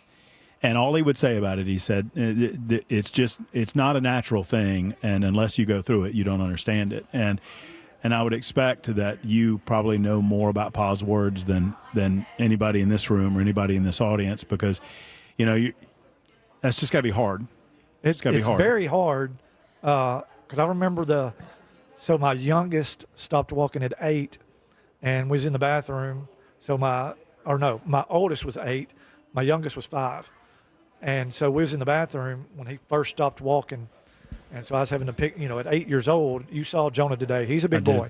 That's right. He's a lot to pick up now. But back then he was 8, he was little. And I remember Emery, my youngest, he said, "Daddy, am I going to lose the ability to walk at 5 years old?" And I was like, we've always been honest with him. Yeah. And I had to be. I was like, yep, you're probably going to lose the ability to walk. I don't know when. But yes, I mean, now they progressed very fast. Like a lot of Duchenne kids might walk to their 11 or 12 or 13. So they both lost the ability to walk at 8. Now, scientifically, I don't know why. I know what exons they're missing. And so the exon gene. What does that mean? What does that mean? So they've got a deletion. So basically, inside their body, they're missing a dystrophin gene that you and I produce without even knowing it. Right. They don't produce it. They've got a gap in their gene that does not allow, scientifically, for the exons to communicate. There's a block, and it's called a deletion. And I don't know if what they have is one that progresses faster. I'm not a doctor. I'm a dad. Right. We had plenty of doctors here today that volunteered, and I could have asked them that, because we gave the seed money for Cumberland Pharmaceuticals in order to start Duchenne research in mice. Now they've worked it up into humans. So we gave the seed money. They're based out of Nashville, and they're doing great things, and we've got 9 different research projects going on around the country. So it ain't just Vanderbilt. Mm-hmm. So, but you meet and get to talk to, Duchenne parents all over the world. I sent a wheelchair to a family in the Philippines that they had a kid with Duchenne. They didn't have the means or they're in a remote part of the Philippines. Mm-hmm. And somehow they reached out. And so we this was a manual chair, not like what Jonah, you saw today. Right. And a lady out of Dubai reached out. I talked to her a month or two ago, and she was wanting help with a cardiologist here in the States, and so I hooked her up with our cardiologist in Nashville. And I noticed, and forgive my ignorance, but I noticed Jonah is a blow chair. That's how he drinks. Oh, okay. Yeah. Now Okay, he's okay. got what's called a Toby, that is an iPad that goes on his chair, and how he can use a phone, text, email. Wow. It's an Apple product. Wow. It's great because it's controlled by his eyeballs. Okay. All he does is look at the screen. He can type with his eyes. He can call. He can text. He can do everything, and he's gotten really good at it. But it's all through his eyeballs, and I don't understand that. Right. That's just beyond my comprehension yes, too. I've tried it, and it don't work. I mean, it's not specific to his eyeballs. But he just has to know how to do it. Oh yeah, he's very good at it. But he can, he can get on the internet. He can. When he started the 5K, he did all of his communication through his Toby, and so it's a connection to his chair, and that's how he communicates. What makes Duchenne different than what sets it apart from other muscular dystrophies? Well, it's just like ALS, except ALS usually hits, later in life, about 40, 45, 50, somewhere in those ages. And when it hits hard and fast. Right. Where Duchenne, they were diagnosed at 5 and 2. It's more of a slow progression. And, they lost ability to walk at 8, and then things progressed pretty fastly after that. But, they make it longer than 5 years generally. Now, there's kids that have for sure passed away, before 16, 17. It just depends. Our bodies are crazy, and we don't know what's going on inside. Mm-hmm. We know a lot about what's going on inside my kids' bodies, but because we see every specialist you can see at Vanderbilt. What's in the time between when you started this tournament and now, what have you seen in terms of the advancement at Vanderbilt, and what have you experienced in terms of the advancement of fighting to try to figure out how to solve this? There's a lot. I mean, they didn't even have a DMD clinic when we started. And so now and we were actually bypassing Vanderbilt to go to Cincinnati Children's because there was a great neurologist there. Mm-hmm. And now, we gave it a bunch of money to Vanderbilt. We've got an endowment there. And so now they've got a really good DMD clinic. And we've got a lot of great specialists that we go and see. But the latest and greatest is a new drug they just came out with, and it's an infusion that for Duchenne kids, and it's a one-time infusion, but it costs $3 million. Whoa. But it's changing the Duchenne world. There's been a few problems along the way, but it's very new. And so a kid just passed away with it, I don't know, 3 or 4 months ago, so they've kind of put a halt on it. Mm-hmm.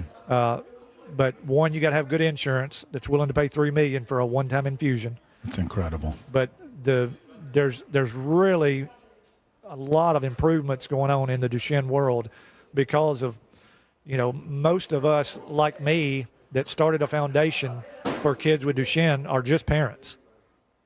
That's it.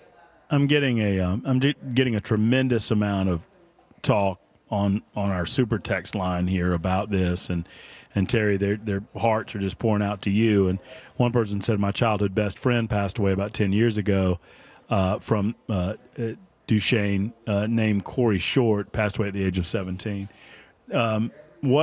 When we talk about life expectancy generally, what are we talking about? Well, generally when we were diagnosed, they said early to mid-20s.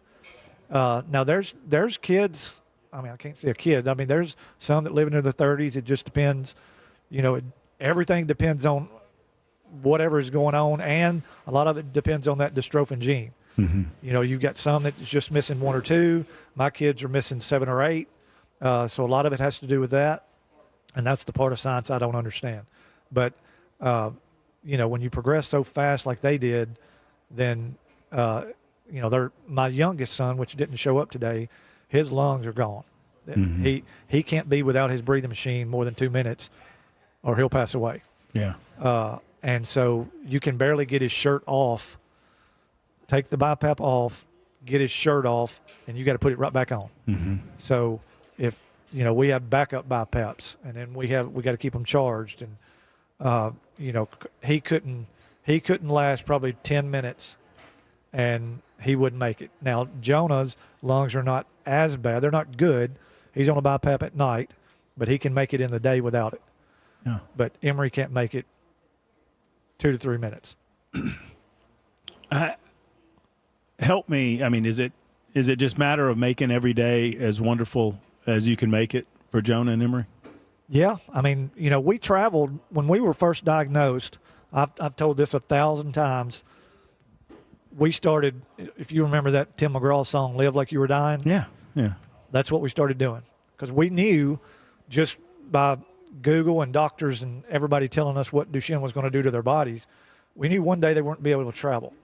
So we went to Hawaii, we went to Barcelona, went on a Mediterranean cruise, went to Italy, went to France, went to London, we just traveled the world, because even they were in their chairs, and their chairs are 500 pounds without them in it. Wow. And they're expensive. Jonah's chair that he just got is $113,000. You get that damage traveling internationally, that's not good. I imagine not. That's right. So that's what we were doing. And now I can't imagine traveling with it. There's no way Emory could travel. Yeah. Jonah and I just went to D.C. last April, and it was a lot. Just me and him. And we went up there to talk to Marsha Blackburn about getting wheelchairs on a plane. Because right now they got to go in the cargo hold. So there's a company called All Wheels Up that's trying to battle this fight about, why can't kids, not just Duchenne kids, but anybody that's in a motorized chair. Yeah, just figure it out. Why and can't get a you space just roll available. in? Yeah. And Delta's got a design now that the airplane seat will fold up. Jonah would be able to wheel right in. Lock them in. And Lock them in. You're done. Because we've been on trains. We've been in helicopters. We did a helicopter tour in Hawaii. Now, not that they could get their chair in the helicopter. Right, but still, I get it. Yeah. We've traveled all over, and most places you can get a wheelchair. It's just airlines. Wow. And then you look at who was the president in 1960-something that was in a wheelchair? FDR. FDR. In the 30s and 40s. So right. That was 60 years ago. Right. And we still can't get a wheelchair on a plane. Right. So, it's mind-boggling to me. But, there's no way we could travel the way we do it now, because. What's your message? I mean, so many folks listening right now, and I know their hearts are going out to you. I can't imagine being in your position as a father, but you've turned, obviously, this pain into positivity. You've turned this pain into doing something about it. You've created this incredible organization. What's your message to the folks listening? Well, we definitely, our research costs $10 million a year, and we definitely need your help. I would just say, you could definitely. I could have just bowed down and said, I'm not going to do anything. I chose to do something. And, when you got 100% of your kids diagnosed, you want to fight. Yeah. And that's what you do. Fight DMD. That's where the name comes from, right? And you have to, because, you watch them. They're the ones going through it. But as the parent, you watch everything go away from their body. And, when you're feeding them. Now, my youngest hadn't ate real food in probably 3 or 4 years. He's on a GJ tube, so he gets fed formula through his GJ tube. Now, Jonah, the oldest one, still eats some real food. But, it's just heartbreaking to watch. And, you still got to get up and fight every day. Even, when something – we know what the end result's going to be for our kids. We just know it. Right. Now, unless something drastic happens, to me tonight or, whatever. But what's about to happen to your kids. And that's what you don't want to see. Well, God bless you. And God bless your spirit. And meeting Jonah today, when I first met him and said hello to him, the first thing he did was smile. So, I mean, that just swells your heart. to see that smile on his face? Well, he's been doing it so long. Someone came and filmed a story for us, and, he said, I've been in a chair for so long, I can't remember not being in a chair. Yeah. And, that's what he's dealt with for a long time now. I mean, he knows he's not getting out. Terry, this has to be, every time you tell it, it has to be a difficult story to tell. It reminds you of the realities and all of that. But I think in telling that story, you're inspiring people that are listening to us right now. Get on the website, give as you can, give some money. Let's beat this thing. Yep, absolutely. And any support you can give, we're willing and able to take it. And just go to fightdmd.com. There's a donate button on there. You can donate as much or as little as you can. I'm whooping those sports boys on that silent auction. I'm telling you, after this conversation, there's no way they're beating me on that. I got to go. Thank you, Terry, for everything. FightDMD.com. We'll be back in just a moment. I'm terribly late. Thank you, Jackson, for letting us run a little bit long with that conversation. It's 28 after the hour on Super Talk.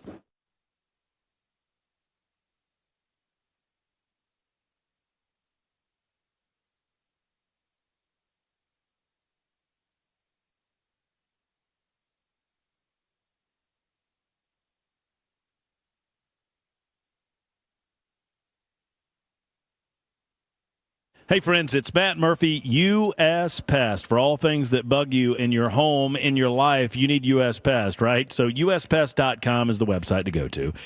You might think that the fall has come, and that means that the pests aren't so much of a problem anymore. Not true. They're just moving inside of your house. They're moving inside of your walls. They're moving inside of the basement. I'm talking about spiders and bugs and creepy crawlies and the nasties that want to live inside of your home and enjoy the heat while the wintertime's out there. Do not let them do this. Go to uspest.com, uspest.com, and find out more information about J.K. and Erica Brister's incredible team. By the way, if you want to join the team, they're always hiring because they're growing by leaps and bounds. They're simply the best when it comes to pest protection within your home. 100% money back guaranteed on termite protection, both corrective services and preventative maintenance. Plus, they can handle any bugs that you have bugging you inside of your home. Go to uspest.com or 590-1260, 590-1260.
Hey, friends, it's Matt Murphy for Genesis Diamonds. Genesis knows diamonds. And around here, everybody knows that Genesis is the go-to spot when it comes to jewelry, especially bridal jewelry. Guys, if you're looking to pop the question and you need something sparkly and special, you are a baller on a budget, aren't you? You need to get the maximum value for that diamond that you can possibly get. And you get that from Genesis Diamonds. Genesis, there's no pressure.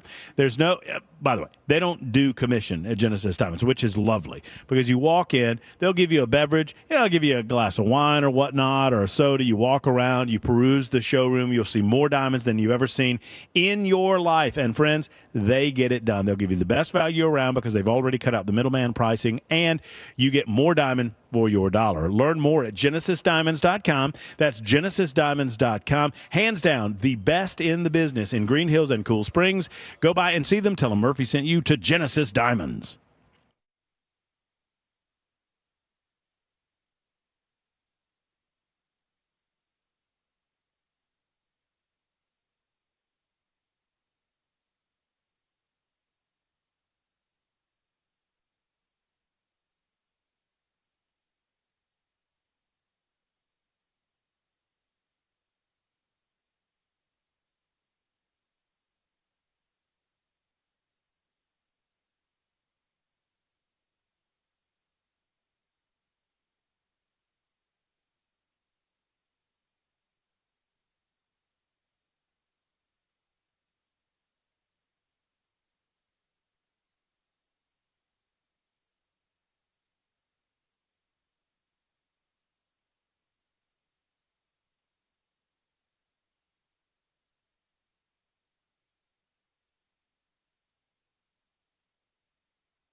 Hey, friends, it's Matt Murphy for Eurofix. You know, Aaron Stokes, about 25 years ago, figured it out.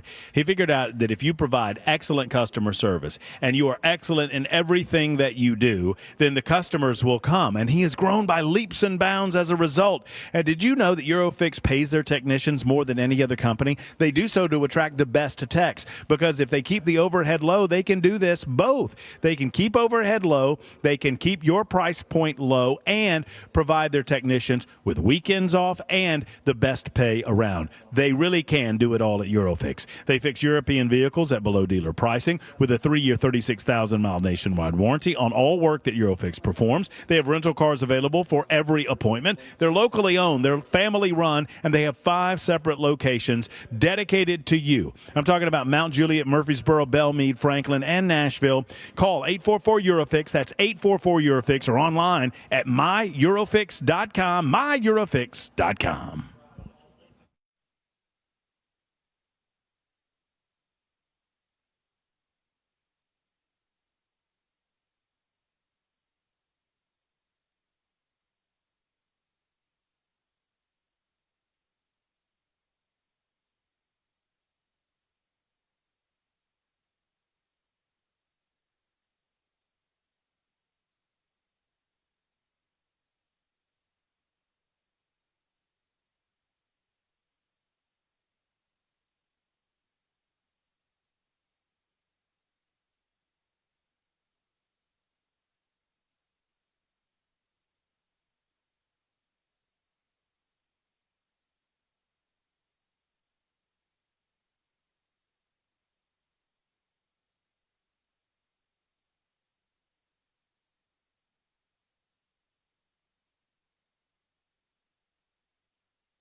WTN. Hello, Jackson. How's it going, buddy? Hello. When you win in life, it feels pretty good. You know that, Jackson? Did you win today? I did. I think we were all winners today, Jackson. Honestly, I think I was a winner. You were a winner. Ken was a winner. We're all winners today. Everything's winding down at the Graystone Country Club. We're kind of last men standing. Tristan's eating a donut over there. He's finishing that up. CJ, did you have some food over there? Yeah, CJ's a winner. Tristan's a winner, loyal listener to the show. Tristan, younger than you, Jackson, and knows far more about movies than you do. Far more about movies than you do. Nothing. I get nothing out of you. That's fine. That's okay. That's okay. Hey, Jackson. Yes. Are you all right over there? Yeah, I'm good. You feel What's good? up? Okay, I'm just making sure that you're okay. I want to talk to you for a minute. I don't want to talk about the news anymore. The show is a big winner today because we had the winning bid on the premier auction item up for bid at the Fight DMD. Fighting for a cause, or fighting for a cure golf tournament at the Graystone Country Club. So congratulations, Jackson, for your help in contributing to the show. That's the big winner of the major auction item at the event. Thank you, Jackson. What'd you win? It is a bottle of Pappy Van Winkle Special Reserve 12-year Lot B. I think that's good stuff. That's what I hear. I've had a drink or two of Pappy Van Winkle. I've never had a bottle of Pappy Van Winkle, but here's what I look at it as. That is a mere token in terms of what the real deal was, and the real deal was the contribution given to the event and the contribution given to the organization. Because after hearing Terry's story, man, oh man, it's a wonderful story about a father on a mission after finding out that his two children were afflicted with Duchenne muscular dystrophy, and now he is on a mission to try to prevent this from afflicting other families, and God bless him. And it's just wonderful stuff. So I'm going over to the super text line where a lot of you have been contributing, and if you value your life, don't drink it. Well, of course, I value my life, and no, I will not be. I probably won't be drinking this for some time, as it is a very special bottle. I've never understood. Jackson, do you drink spirits? Yes, but I am not the person for this conversation because I like them cheap. I mean, yeah. No, I'm a cheapo too. I mean, I like to say I'm a cheap drunk, right? You know, give me a little vodka, which is kind of the cheapest of spirits, and I'm all good to go. I know that you like your fruity drinks. I watched it. I love a little fruity drink. Yeah, I mean, there's nothing wrong with that. But I've never been one to buy or to participate in the more higher end beverage categories. But this one, I couldn't help myself. I don't know if do you know what was going on? Did I express what was going on behind the scenes as to how I acquired this bottle? You did not. I don't know what happened. So Terry Marlin,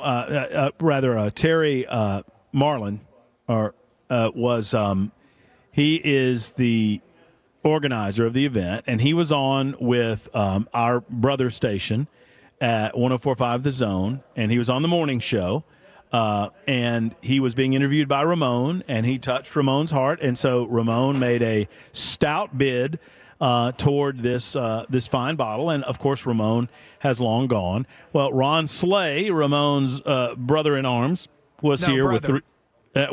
Yeah, I mean, I get that. It's kind of, they're brothers. He was here, and he had Ramon's back, and so I was inspired to outbid Ramon in the spirit of the event, and then Slay tried to outbid me. Slay had to go elsewhere, so we went back and forth 4 times in our bidding as Slay was bidding for Ramon, but Slay had to leave, Jackson. He had to go be at a basketball event. Oh, that's just too bad. That's just too bad because, you have to be present to write your name down on that sheet, don't you? So Murphy bumped the bid up another $50, and there we go. And now we have given a nice donation to the Fight DMD folks, and we walk home with what I consider to be the victory over 104.5 The Zone. That's what it is. Big win. I feel like it's a big win. I think it sets up the weekend. I really do. It does. It sets up the weekend for some big victories. With that in mind, Jackson, I don't know if you got any music back there to play behind this, but I think I need in my world. I am done with politics for now.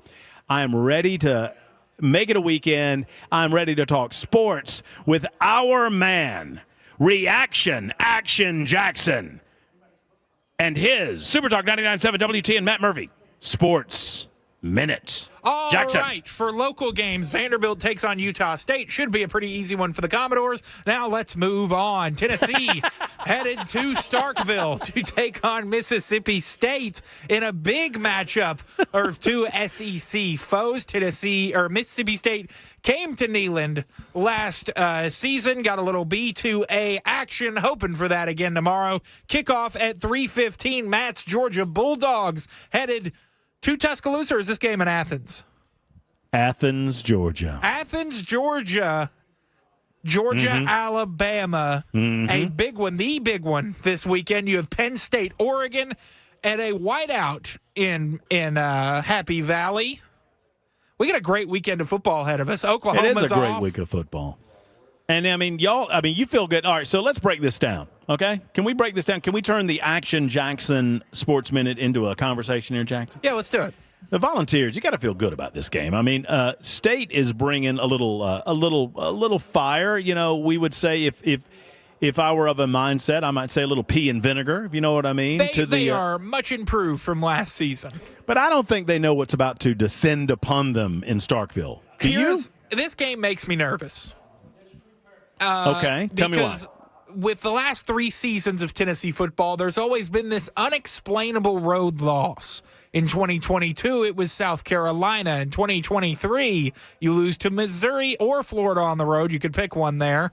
I think Florida was much worse than Missouri that season, so I'll go with Florida in that one. And then 2024, you lose to Arkansas on the road. I'm not as worried because the 3 above are listed are much more hostile environments. And I think that's what tripped the Vols up in those scenarios. Also, the Vols have a very experienced quarterback in Joey Aguilar, who's going to be able to drown out that noise. So I'm excited for tomorrow's game. And Matt, I need some insight into this Georgia-Alabama matchup because I don't know who to pick, where to look, what to do with this Georgia-Alabama matchup. I believe that the University of Georgia Bulldogs are being. So what is the line right now? You got a line on this game? Is it 2.5?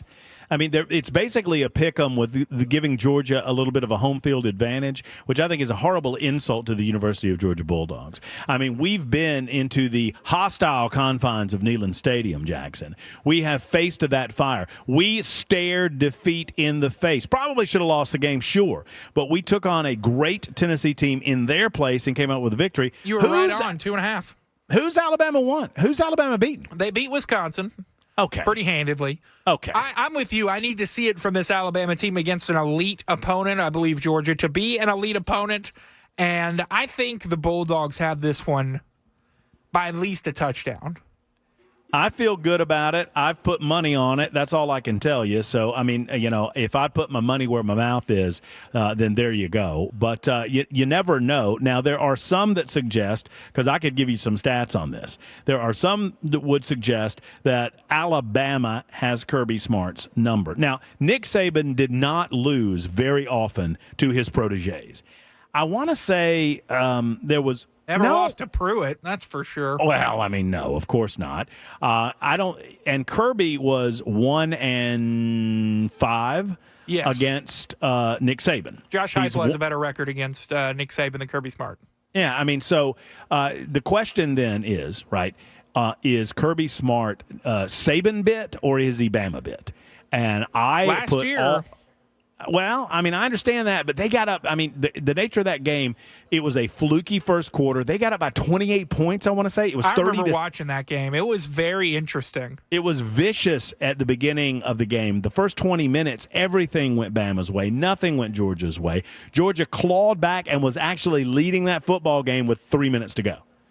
And then the hammer came down with Ryan Williams, 75-yard touchdown pitch and catch, and Bama put the game away. But the fight that Georgia presented to go ahead with like 3 minutes to go in the game shows me that Kirby Smart has spirit, he has spunk, he has fight in him. His team never gives up, and that's the big thing, never gives up. I don't think we're going to have to worry about it in this game. I think in Athens, the fans make the difference. There will be no blackout on the sidelines. There will be a blackout in the stadium. I don't know why everybody's making a big deal about this, except that in 2008, you were just a young babe. What young Jackson was like a little 8-year-old. Are you talking about the 1908 game you attended or the 2008 game? It was the 2008 game that we attended, Jackson. I did not attend that game, but I watched in horror as Georgia wore black jerseys. That was a thing that Mark Richt was doing a lot. Mark Richt did a lot of things. He did a lot of quirky things to kind of build his team up. And look, great man, great human being, yada, yada, yada. Everybody always says that about him, and it's all true. It's all true. He's a great guy. Great guy. Great guy. Great. Get out of Sanford. Yeah, great for 10-2. Great for 10-2, 9-3. He's your boy. But we wanted more than that in Georgia. So, yeah, I think Georgia handles this game. What are your thoughts about the Oregon-Penn State game? You know, James Franklin, who used to obviously coach at Vandy, he has a kind of an albatross around his neck that he can't win the, quote, big game. This is another big game. I'm excited to watch this game. I haven't watched either one of these teams really closely yet, but I will be on Saturday night. I will be glued to my. I'm probably going to have a multi-view up because I believe. What time's Alabama Georgia kickoff? That would be 6:30 Middle Tennessee time. So we will do I will start with Georgia Alabama on the TV, and then we will go to a multi-view because I believe that game kicks off at about 7:30 or 7 p.m. I'm very excited to see what Oregon looks like this year. Obviously the Dylan Gabriel era last year was really fun, and they were a national title contender. I'm excited to see what they look like. Drew Aller looks okay in Penn State's offense. They kind of got to figure it out. He's kind of in a Carson Beck situation where he came back and it's not looking as good as it was supposed to. So I'm looking to see what Drew Aller, if he can make that step, I think it'll be a really good game. But if not, Oregon will whoop them. I say this in the spirit of my my security team looking over my shoulder. Who's Ohio State played this weekend? I have no idea. I don't either. Do you know? School for the Blind. Yeah, it must be. It must be a nunnery school. Or Is it something along those Minnesota lines. or something? Probably so. Those M schools. What do we got? Oh no, that's not. No, they'll beat They're playing Washington. Oh yeah, that won't be a close game. No, they'll beat Washington by double digits. I think they'll handle Washington quite handily. You'll have to worry about Washington when Bama runs Kalen DeBoer out of town and he goes back. Well, I'll let you tell security that line, Jackson. I'm not saying that to him. He's got my back here in Dixon. I'm far away from Kirby's grasp currently. Mm-hmm. All right, so quick timeout. We'll wrap things up in just. That has been. You want to end it. You want to finish it off with the music. Yeah, that has been the Fraction Reaction Action Jackson Sports Minute on Super Talk 99.7. WTN. Back in a moment to wind it up and call it a weekend right after this on Super Talk.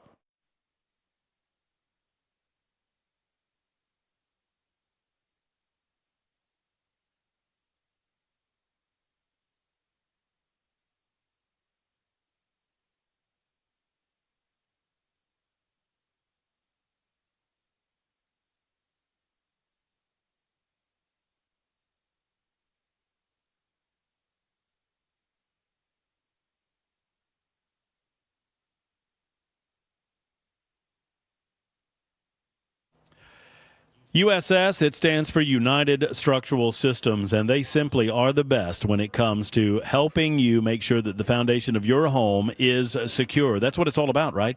Concrete leveling came a little bit after the waterproofing and the foundation repair, but it is in the same spirit of helping make sure that everything in and around your home is up to snuff, up to par, because if the foundation's not right, nothing else matters. USS helps you with waterproofing service.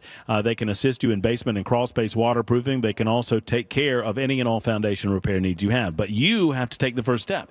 You have to make the telephone call. You have to let them know that something negative is going on so they can repair it. And that's what they do for a living. Since 1994, over 30,000 satisfied residential customers with USS, United Structural Systems. Go online to USSTN.com. That's USSTN.com to find out more. USS wants to talk with you. That's USS. They guarantee their best. Here's that telephone number so you can make the call that so many others have made. 615-488-7855, 488-7855 for USS.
I'm Pastor Alan Jackson, and I'm excited to invite you to join me for my brand new show on Super Talk 99.7 WTN. Every Sunday night from 7 to 8, I'll be talking about the week's news and headlines, but through a biblical lens. Together, we'll look at what's happening in our world and how God's Word can guide us through it. Join me, Pastor Alan Jackson, Sunday evenings at 7 on Super Talk 99.7 WTN, and you can listen on iHeartRadio and tune in.